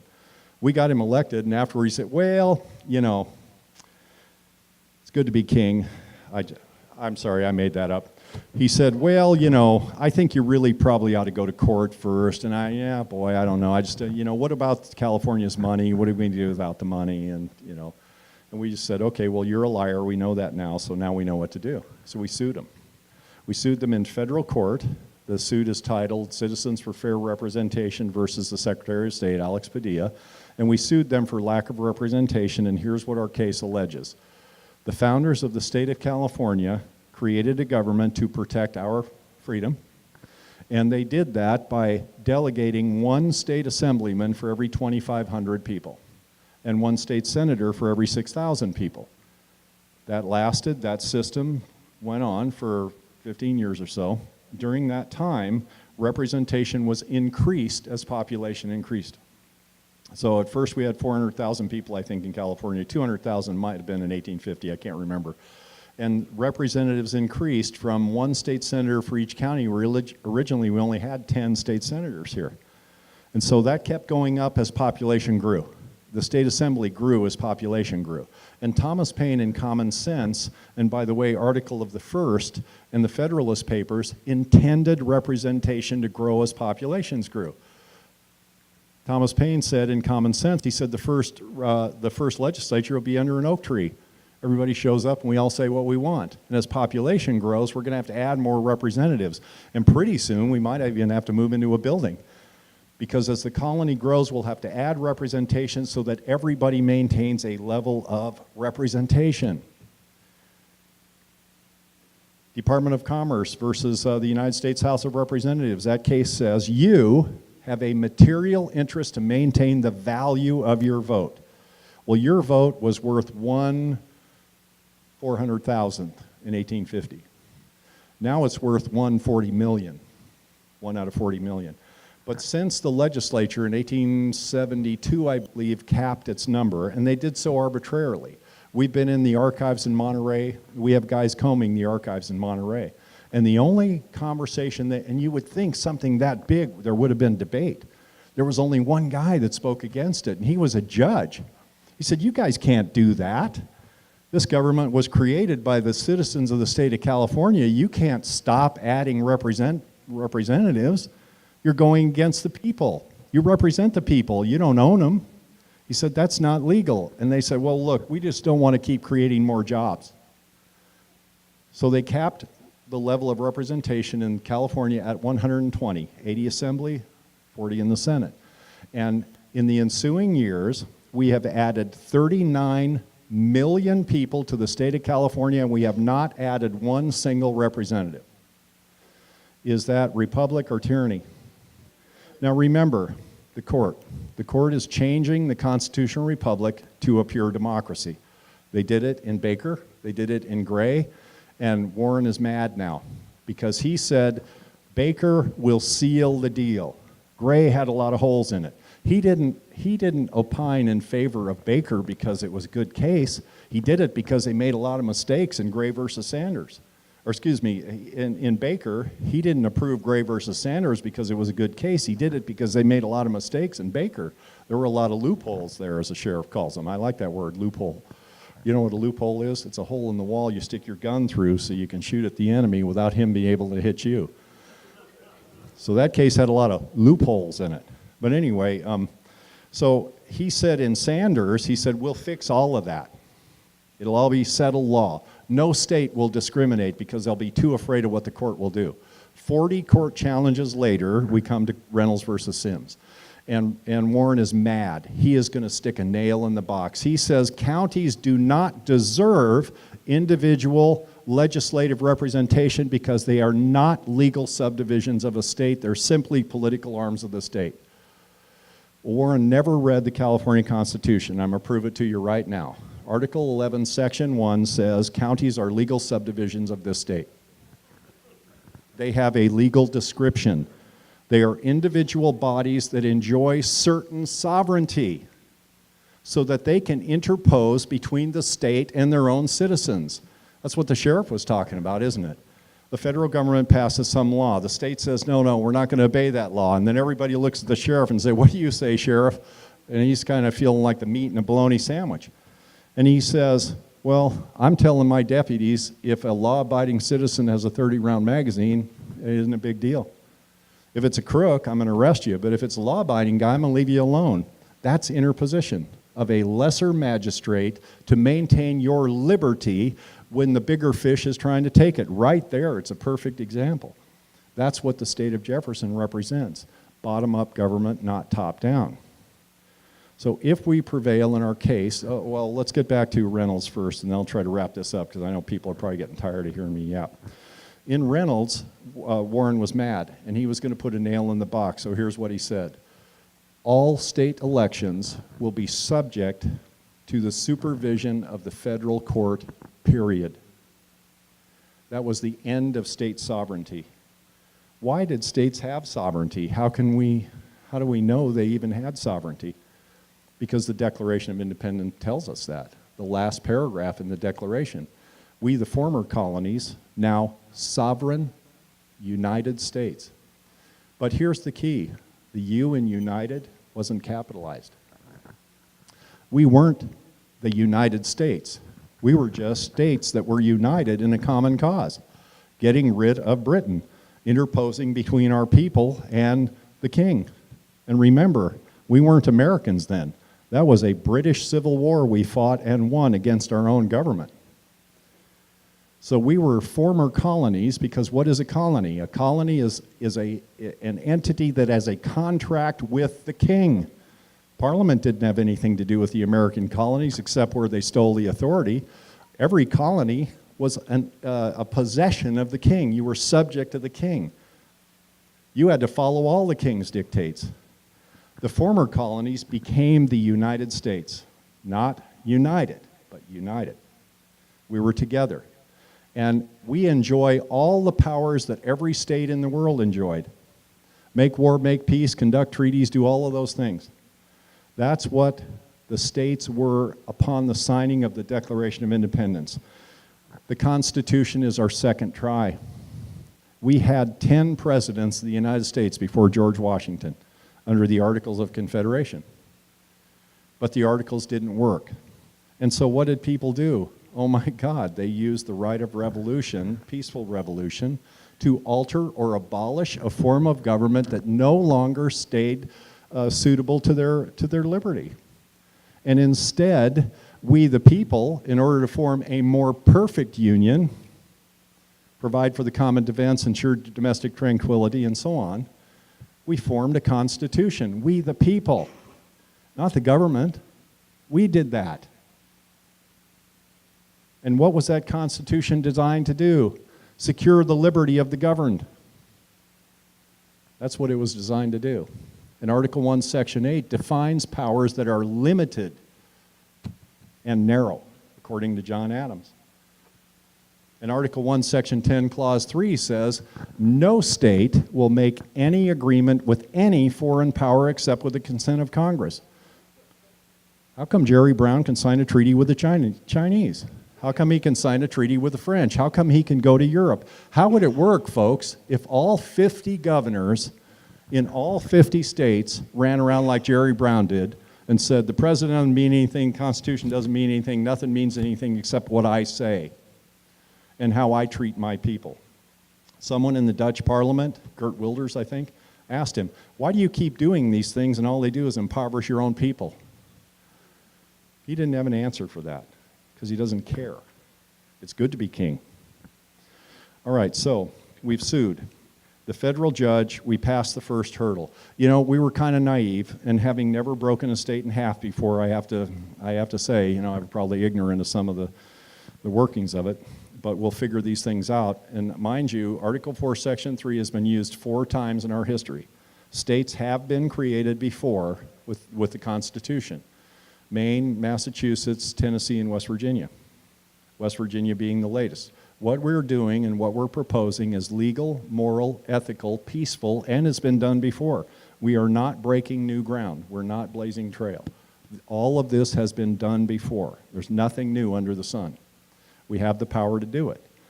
So in the court, we allege that no state senator can represent 1 million people. It's impossible. And mathematically, I can prove that easily. Just do the division, state senator with 1 million people as constituents, and remember, you say, well, all 1 million aren't constituents, only the adults are.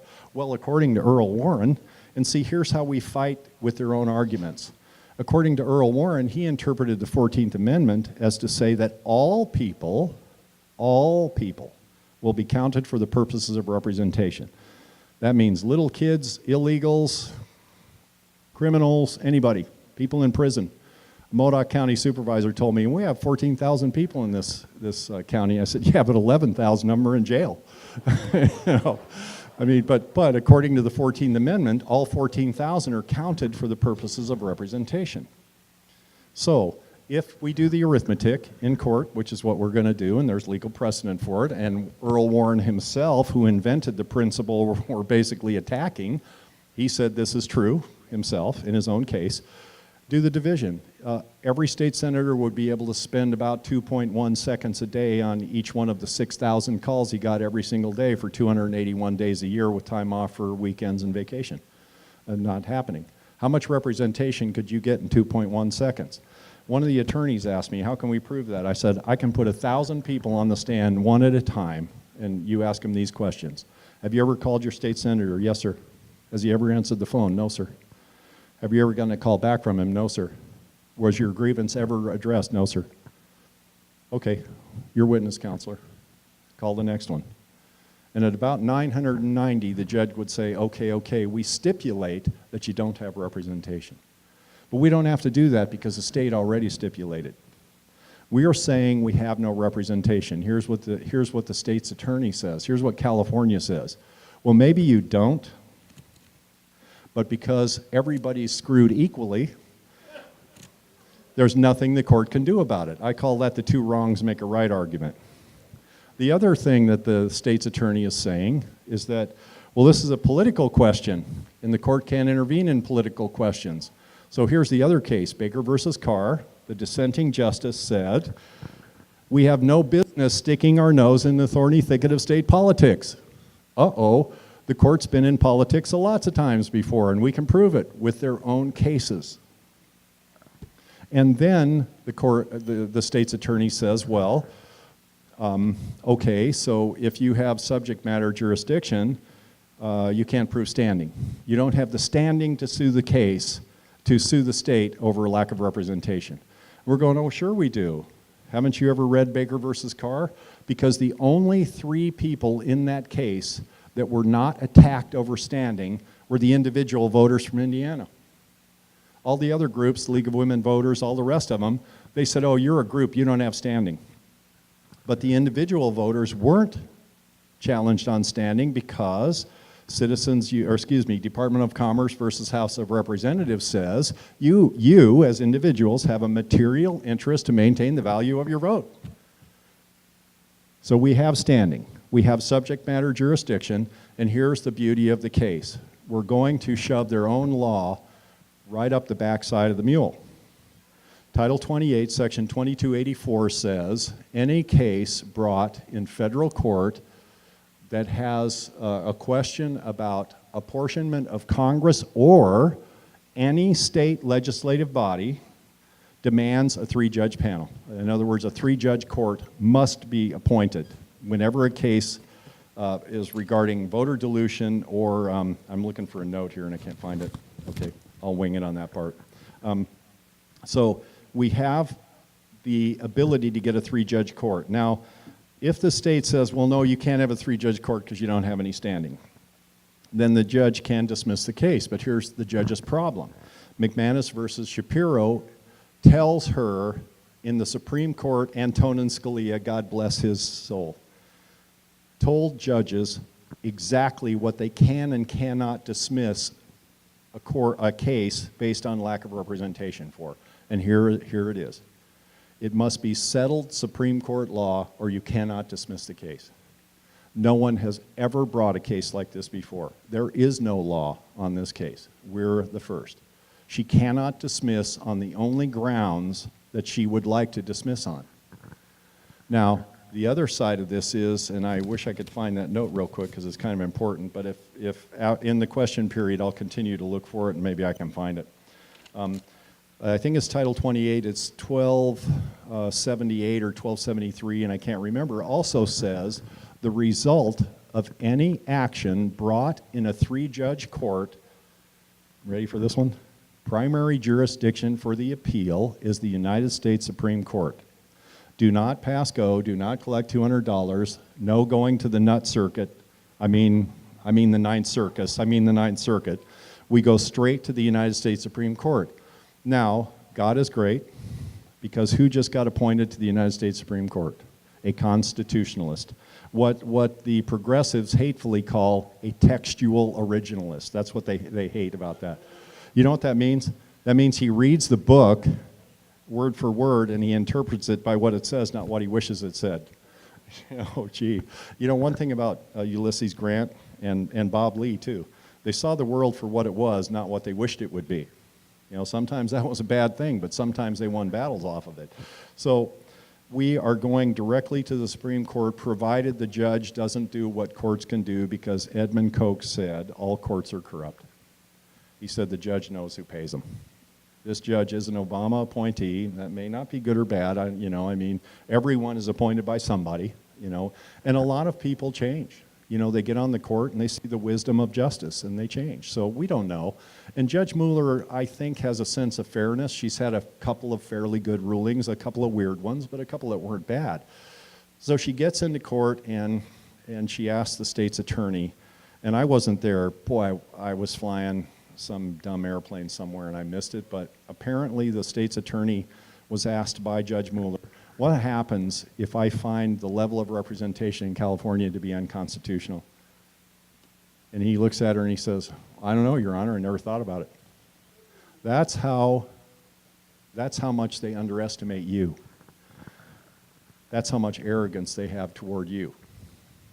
They don't even think about this. Their arguments against this case are so lazy and so transparent and so arrogant, we're going to win. Do you know why? Do you know why we're going to win, though? Because they've never made the one argument they could have made right from the beginning. We're saying we don't have enough representation. They have not one time said, yes, you do. Well, guess what happens if you fail to argue the merits of a case? And I'm a cop, I know this stuff. If you fail to argue the merits of the case, in the appeal, you don't get to. In the appeal, you can only argue technicalities. If you don't argue the merits of a case during the merits trial, you lose the right to do that on appeal. You can only argue the technicalities then. If the state does not argue that we do have enough representation, and do you know how funny they would seem if they did that? My God, we'd make them look like monkeys. We can argue all day long how we've been denied representation.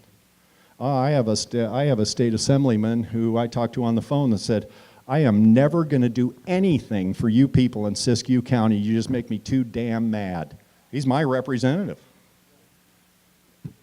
My state senator has only been to Siskiyou County twice in 8 years. Both times he went to a Veterans Day parade. He hops in a car, goes down Main Street for 4 blocks, gets out of the car, jumps in his Bronco with his 10 armed guards and goes back.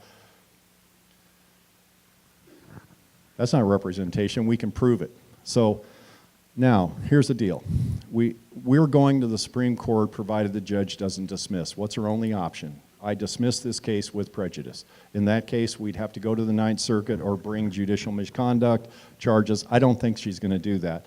She said in her last court appearance that she declines to entertain the state's motion to dismiss at this time. She gives us leave to amend our complaints. I have some serious questions about this complaint. I will detail those questions, give you the questions in advance, and you can amend the complaint to answer my questions, and we'll have another hearing. And she said this will take about a week. That was 3.5 months ago. She has not issued the minute order with the questions. Do you know why? She can't figure out how to dismiss this thing. There must be some serious phone line burning going on in federal court between federal court and the State House and the Ninth Circuit. They have never seen a case like this. They don't know what to do with you. You're standing up for your liberty and your rights, and you're saying, we're not going to take this anymore. We want representation. Here's the last argument of the state. Okay. So you say you don't have enough. What's enough? Oh, that's the question. That's the only question we need them to vacillate on. All we have to do is get them off the dime of 40 and 80. 40 senators and 80 assembly people. If we get them to vacate the position that 40 and 80 is enough, the barn door is wide open. So here's another thing the judge says, what's enough? You don't have any benchmarks. We're going, yeah, we do. Here they are. George Washington, 1 for 30,000 is democracy, 1 for 40,000 is tyranny. Thomas Paine, representation must increase as population increases. The founders of the state of California, 1 assemblyman for 2,500, 1 state senator for 6,000 people. McManus versus Shapiro, you have a material interest, maintain the value of your vote. And I could go on and on and on and on and on. What do we want? That's the open question, folks, and that's where you're going to help us. Here's what I want. Now, I'm not the king. I don't have any say in this. I don't have any more say than you, or you. But here's what I think we should go for. The founders of the state of California instituted a form of government that protected liberty at 1 assemblyman for every 2,500 and 1 state senator for every 6,000. A Sacramento Bee guy says, holy moly, how many is that? I said, I don't know, it's about 14,000 assembly people and 7,000 senators. He says, you can't do that. I said, yeah, we can. And he says, no, you can't do that. He said, because, well, you just can't. And I'm thinking to myself, you know why we can? Because the weight of the egos in the Capitol building would cause it to collapse. They definitely have to get a bigger phone system, but here's what I hope will happen. The state of California will come to us, and every lawsuit has a settlement conference. And here's how the Supreme Court works. So that we go to the Supreme Court, and the justices say, yep, you're right about all of it, people. You're right. State, you're wrong. We remand to the federal court for settlement. The Supreme Court considers itself above bickering. In the case of Virginia versus West Virginia, they settled on behalf of the state of Virginia, but here was the cool part. After 50 years, they settled for the state of Virginia, but they remanded to the federal court to bicker about the numbers. West Virginia got away with a $7 million out of $35 million debt, and it took 50 years. So they were paying back less than a quarter of the debt that the state of Virginia had when they split away from them in 1862, and they were doing it with $1903 as opposed to $1860. They got off cheap. I mean, so remanding to the federal court's not a bad idea. It's not bad for us. But here's our argument. Our benchmark is nothing less than what the state of California, the founders, envisioned and put in place and operated successfully for the first part of the state. And they say, well, yeah, but we live under the 1879 Constitution. Yes, because here's the best part of the other side of their argument again. Yes, because you're racist. The 1879 Constitution, Article 19, said it's a felony to hire a Chinese person too. Is that the Constitution you want us to live under now? We get to argue the both sides of all of it because all of those things are contrary to liberty. And if we don't stand for liberty for everyone, we're nothing. We are nothing. And I mean that. Now, does it mean you agree with the way everyone lives? No, you don't have to agree. But you have to give everyone equal access to liberty. Everyone has to have liberty or this doesn't work at all for any of us. It never will. It can't. Because God will get mad.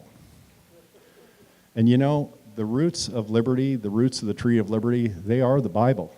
If you turn your back on the roots, what kind of fruit are you going to get? That's how we got here to start with. We are endowed by our Creator with certain inalienable rights. All men are created equal. If we're not willing to live by that principle, I don't want anything to do with this. And I think we can do it. So, if we get what I want, the state of California is going to say, ain't happening, fellas. We can't build a big enough town. We built Arco Arena too close to the Capitol, and now there's no room for skyscrapers.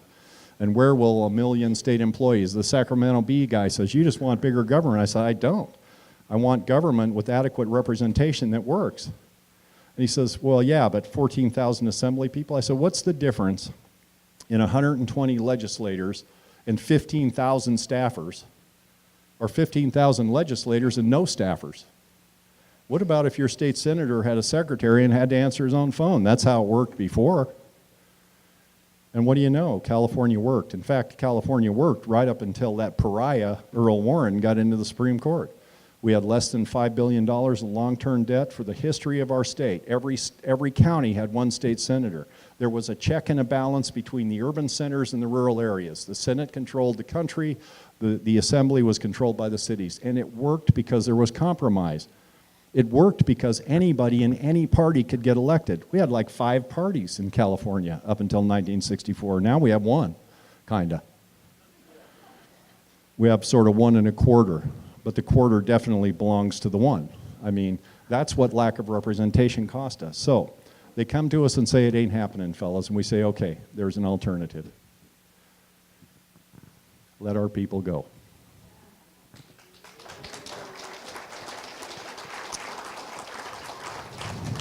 And then we get in there and we fight like tigers. We form committees of separation. We already have a constitutional committee. We already have a rough draft of a constitution, and I can cover the rest. But I just want to close now with one statement.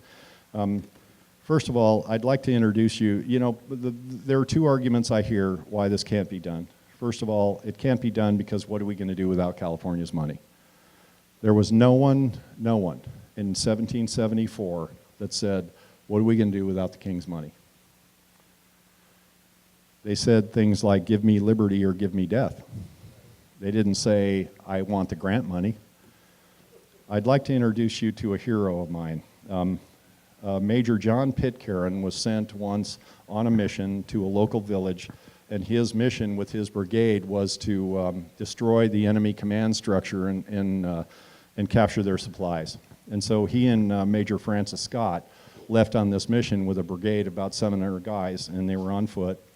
And as they approached the village, remember they're in hostile territory, everybody knows they're coming. Everybody's angry, the word is spreading like wildfire, the locals are getting all kind of fired up. And they finally get to the village. And as they approach the village, we're going to run into my hero, Captain John Parker. And he stood with 70 men against a force of 700 of the best armed, best trained military men the world had ever seen. And Captain Parker, by the way, was not really a captain. He had some experience in the French and Indian War, but he wasn't a military guy.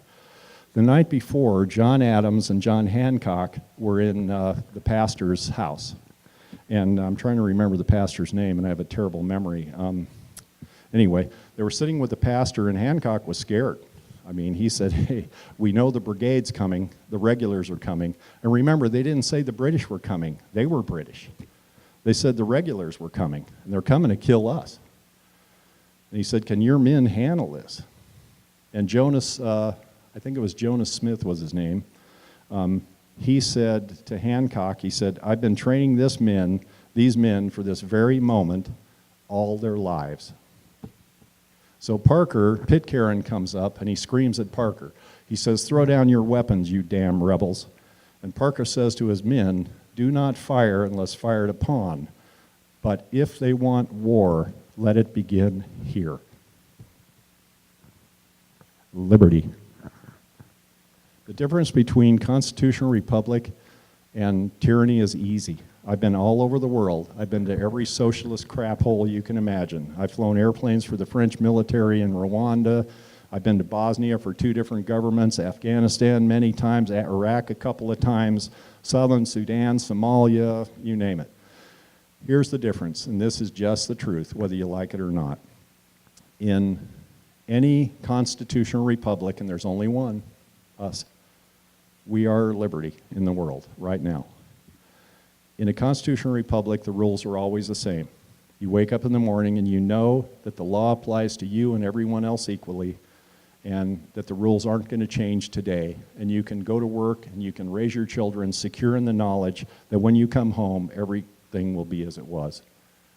And in any form of tyrannical government, you wake up in the morning and you ask yourself, what's the government going to do to me today? What do we have and what do we want?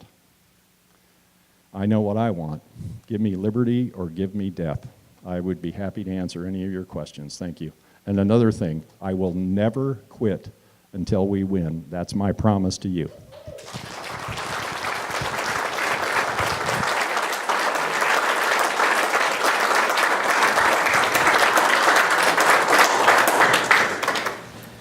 Okay, so, he's got a mic over there. Anybody want to ask some questions of Mark? Come on up to Alan, the microphone. Everything's fair, by the way. If you can think of it, I'll try to answer it. If I can't answer it, I'll get back to you later. You need a microphone or? I got it. I don't need one. Okay. Mark, is it true that with the three-judge panel, it also fast-tracks it? We have to be heard within 90 days? Not necessarily, no. That's not necessarily true. However, there is a shortcut process to the Supreme Court calendar, and we got this information from the legal team of Abbott versus Evenwell. We were all amazed. They got on the Supreme Court calendar within a year.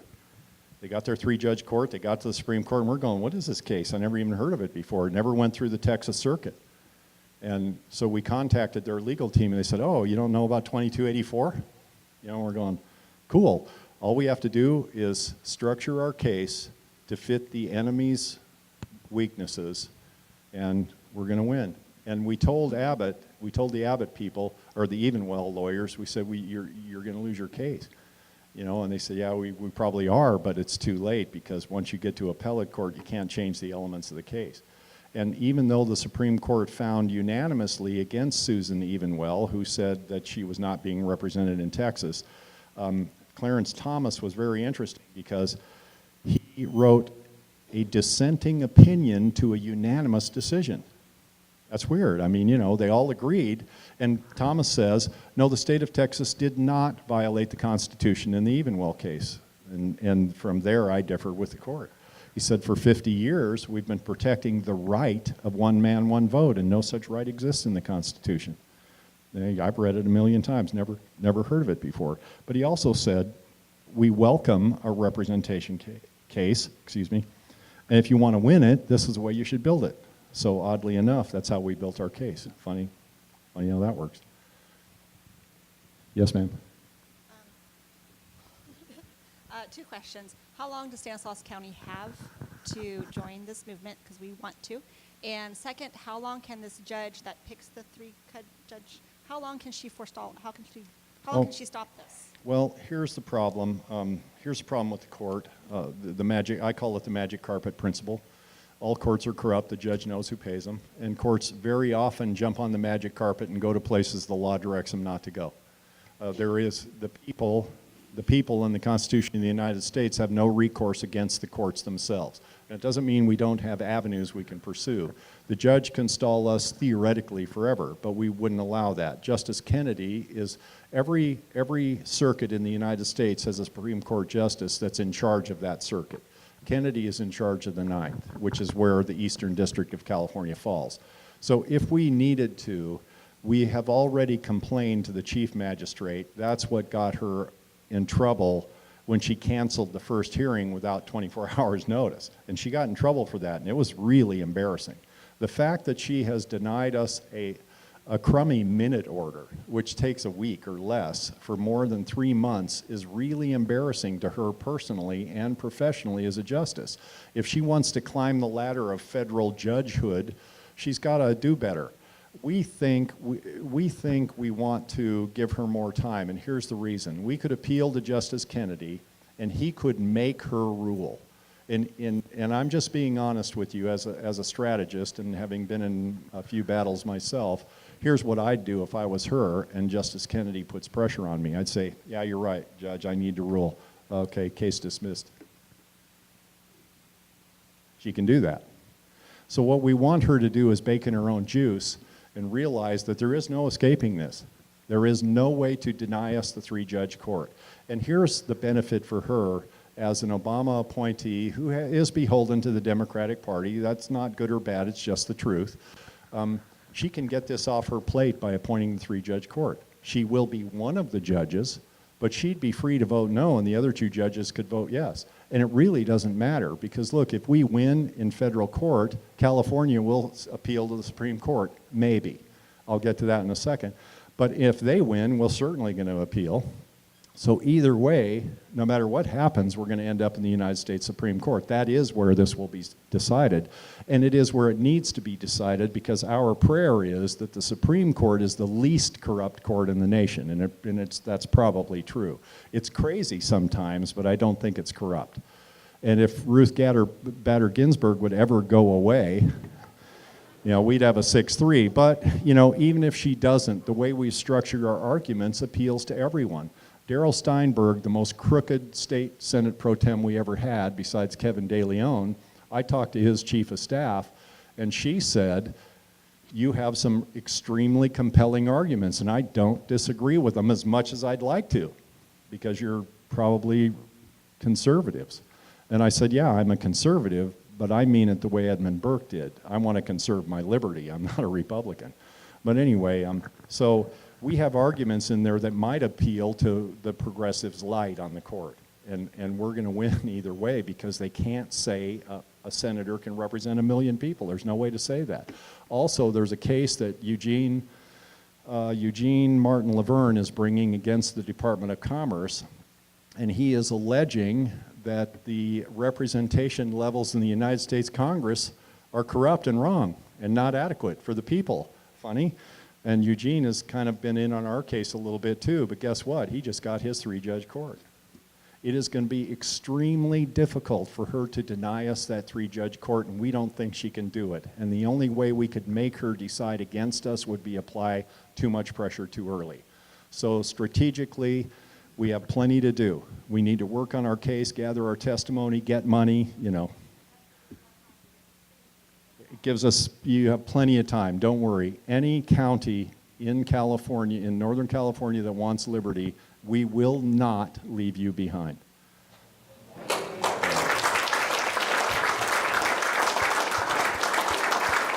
Yes, sir. Yeah, I have a question. I didn't do it unless somebody saw me. Well, I wasn't going to accuse you of anything. Okay. I didn't mean to do it. I'm rather curious why, and I'm not sure what the exact mechanism is, why the federal government allows the governor of the state of California to patently and openly disobey the law without bringing charges.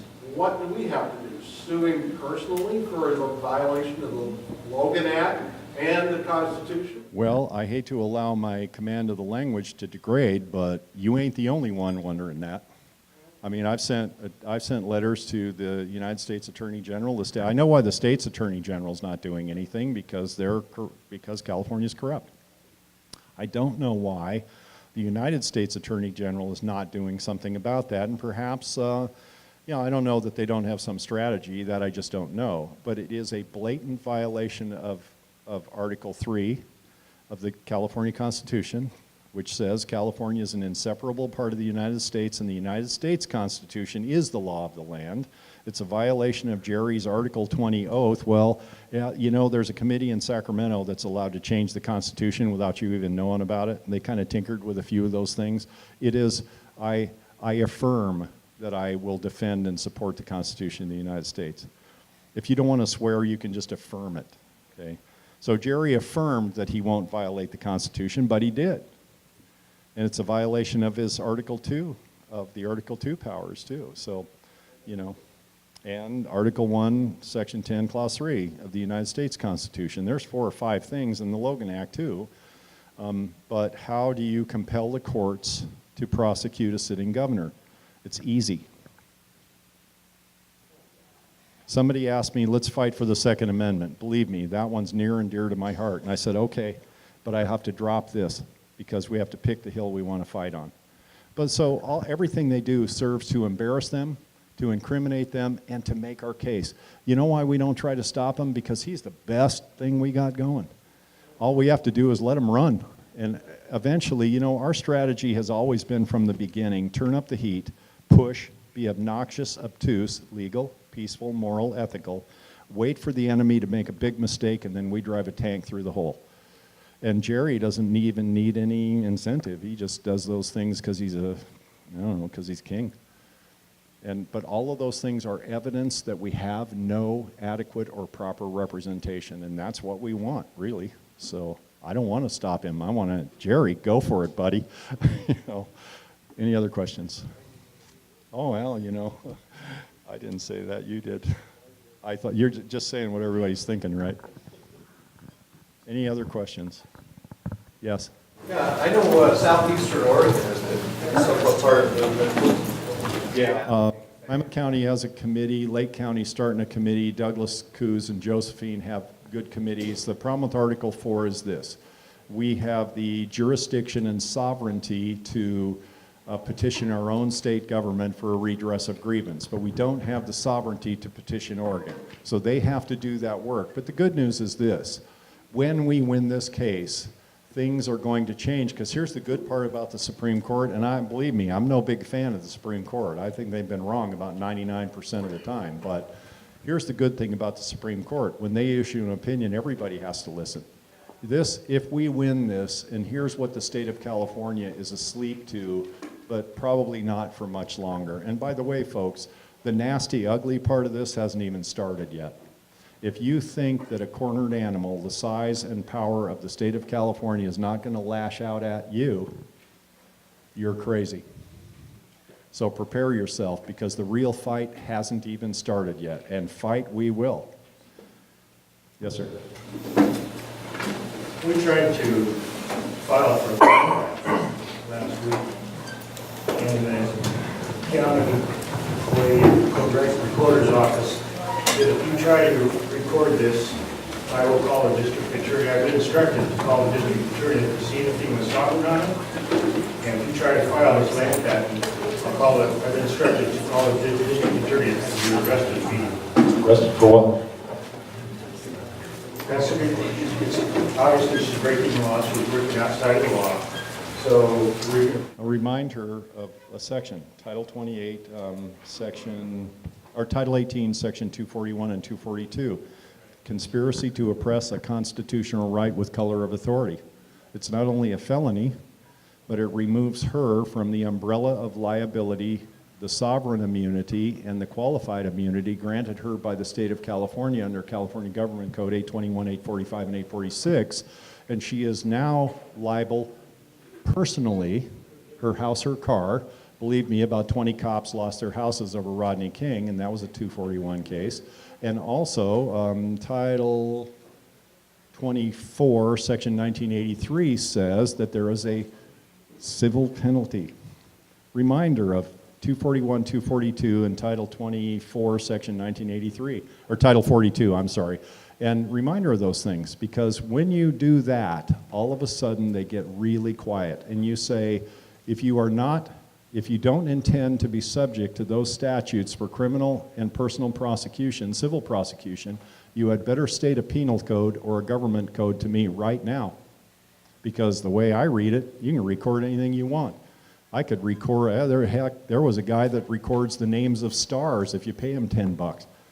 I mean, anybody can record anything they want. It doesn't mean that thing has the weight of law and you're not challenging her position. You're simply exercising your sovereignty as an individual and the creator of the government that she's supposed to serve you. I would do that. Let's just see what she says. Sure. Any other questions? Thank you, folks. You're a blessing and a joy, and I'd like to thank you for allowing me the honor of speaking to you. Thanks. That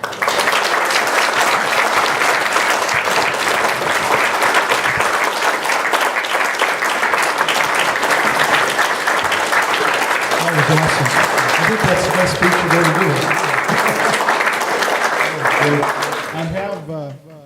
Okay, before I forget, Donald Babadalir is in the house.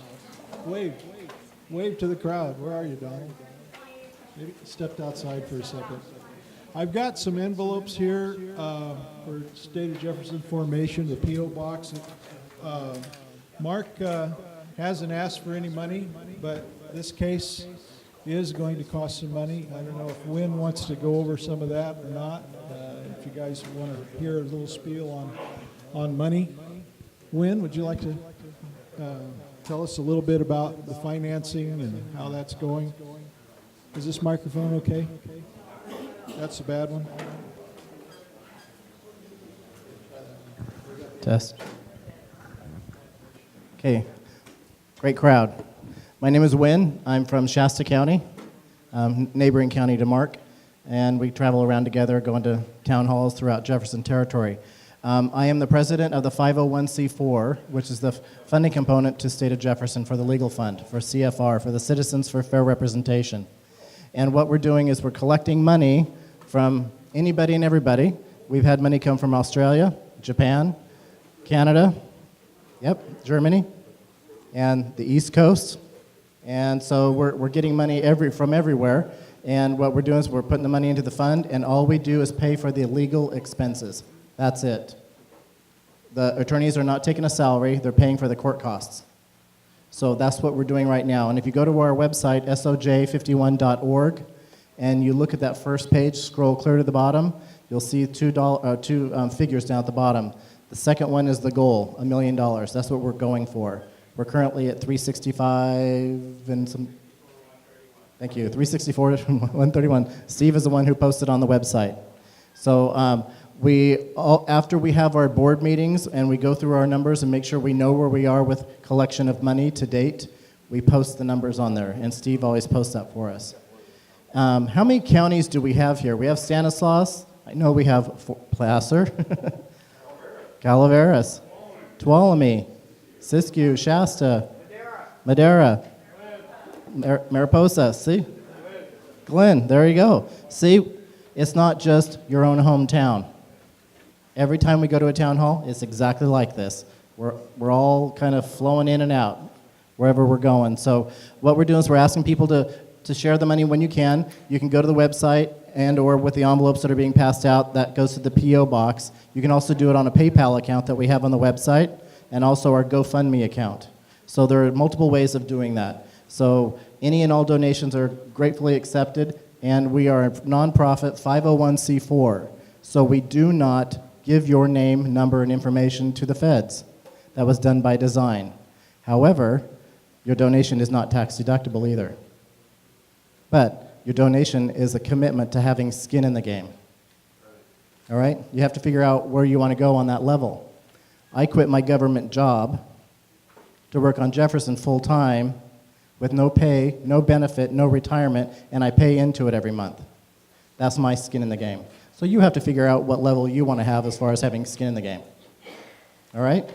So if you have questions, we're happy to answer those, and we'll do anything we can. You can email on our website. You can ask questions on there. I encourage you, please go check it out if you haven't checked it out yet. It's got a lot of really good information on there. You can see the court papers on there. We're doing something new and different. We're putting our court documents out there on the website so people can look at it. So as we progress into the court system, whenever that might be, as Mark alluded to, you'll see more information being posted on it. Any questions for me regarding the finances or anything? Yes? Are you able to share what your progress is?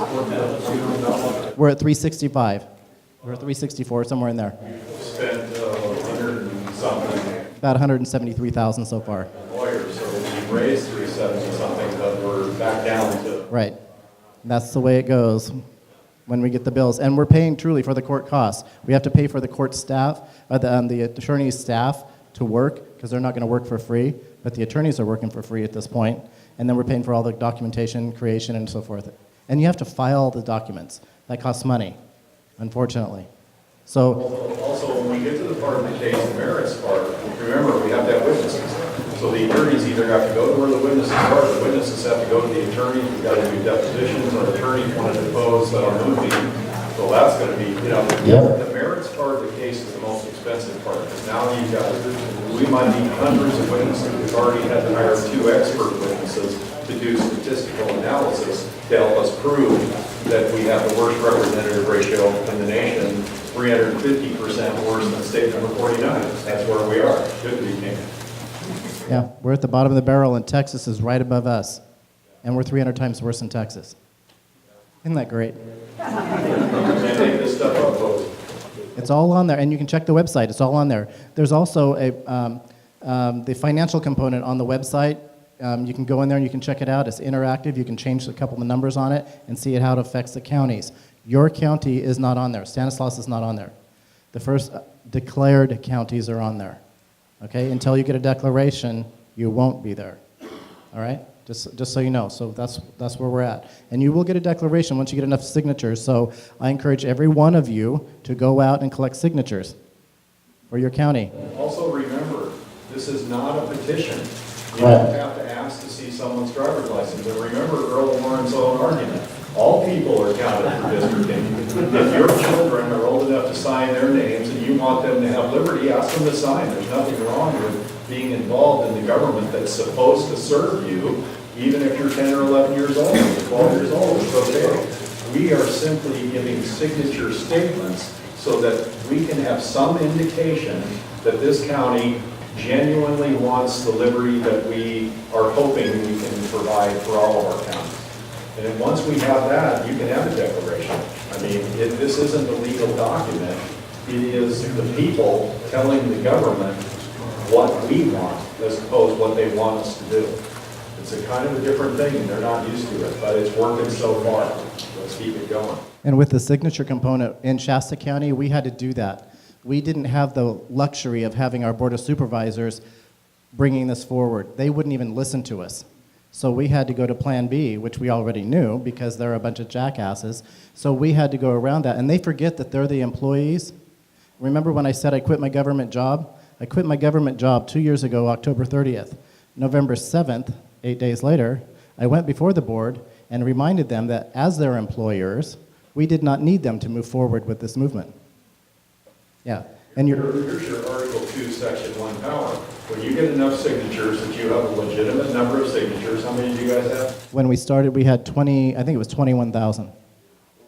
We're well over 35,000 now, and counting. If you have enough in this county so that you guys, and you're the ones that have to answer to yourselves for this, that you can legitimately say yourselves that most of the people in this county want this kind of liberty, that's enough for a declaration.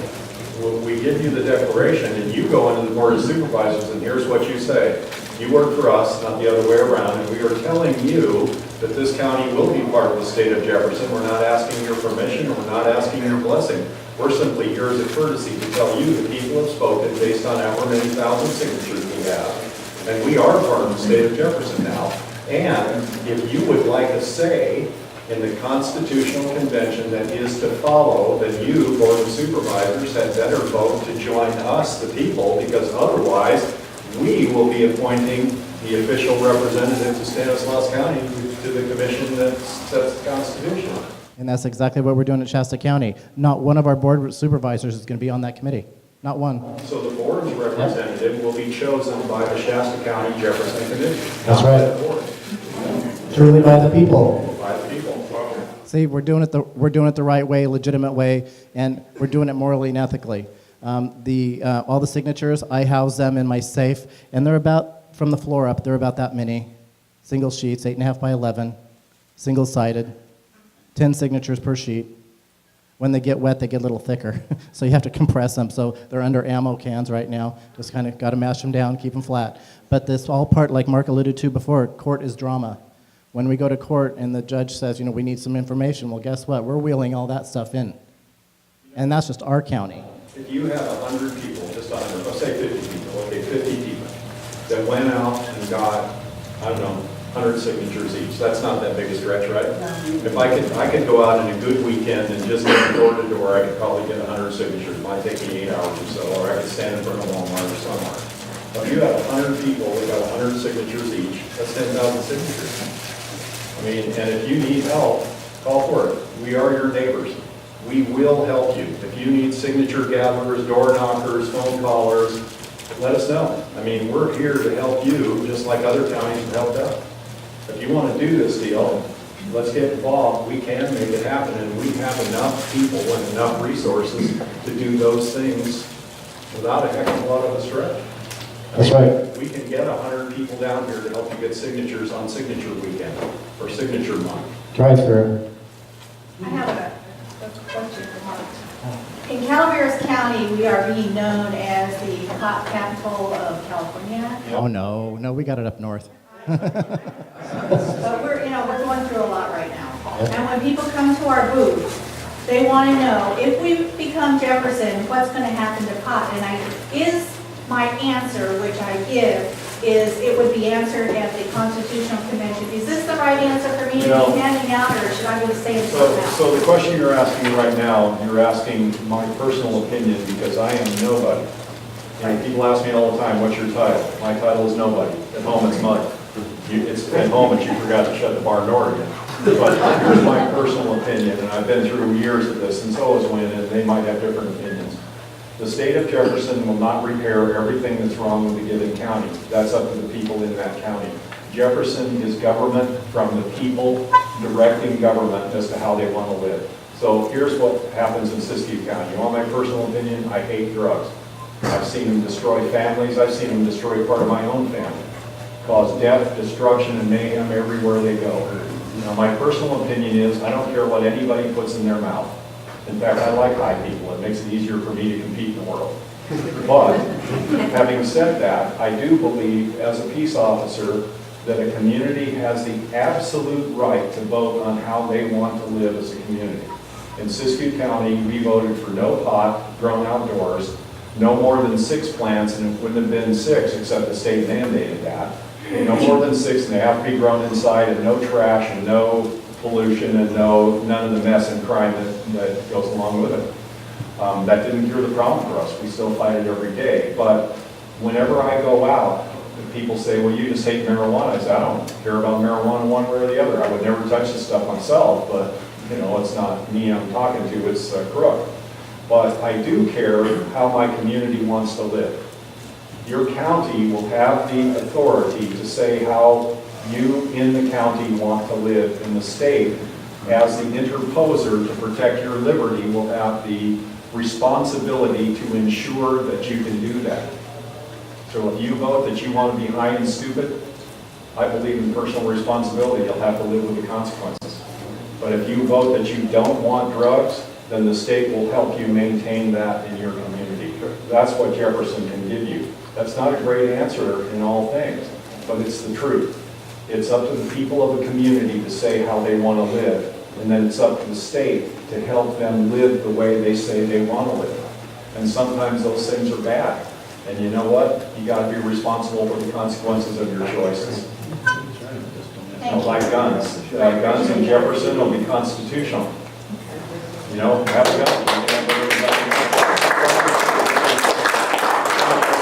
Do you want a tank? And I said, well, I don't, because I don't have a place to park it. I said, but if my neighbor does, I know him, I'm fine with that. If he wants a tank, and if all hell breaks loose, I know where I'm going to go hide.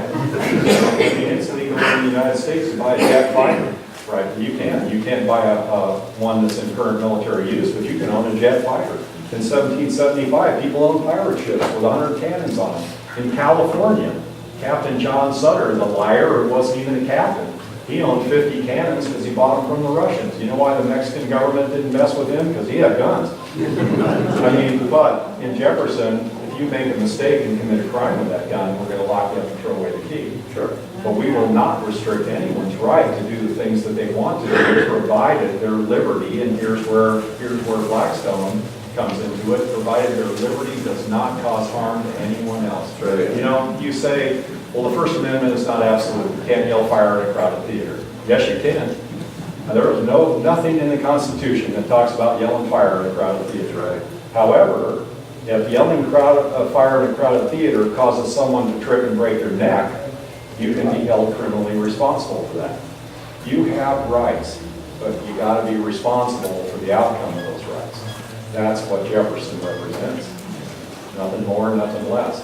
But if the county of Calaveras wishes to live without dope, it is up to the state to help them do that somehow. I don't know how, I don't know what form that would take, that's too far in the future, but that's what the state of Jefferson represents. When your county wants help, they ask the state, and we say yes sir or yes ma'am, we'll do our best to give it to you. If you don't want help, all you have to do is not ask the state, and the state won't interfere in your business no matter what that business is. Thank you.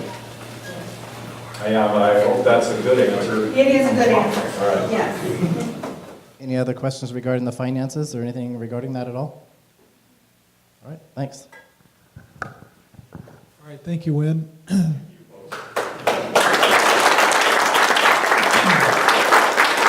Laura, did we need to do this raffle?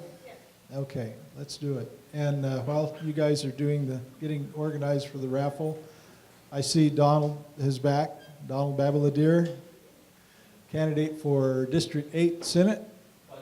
He wanted to say hi to everybody. He's here. We've seen him several times. We like him. Sure, come up for a second. They're shuffling the tickets. Say hello. Thank you, sir.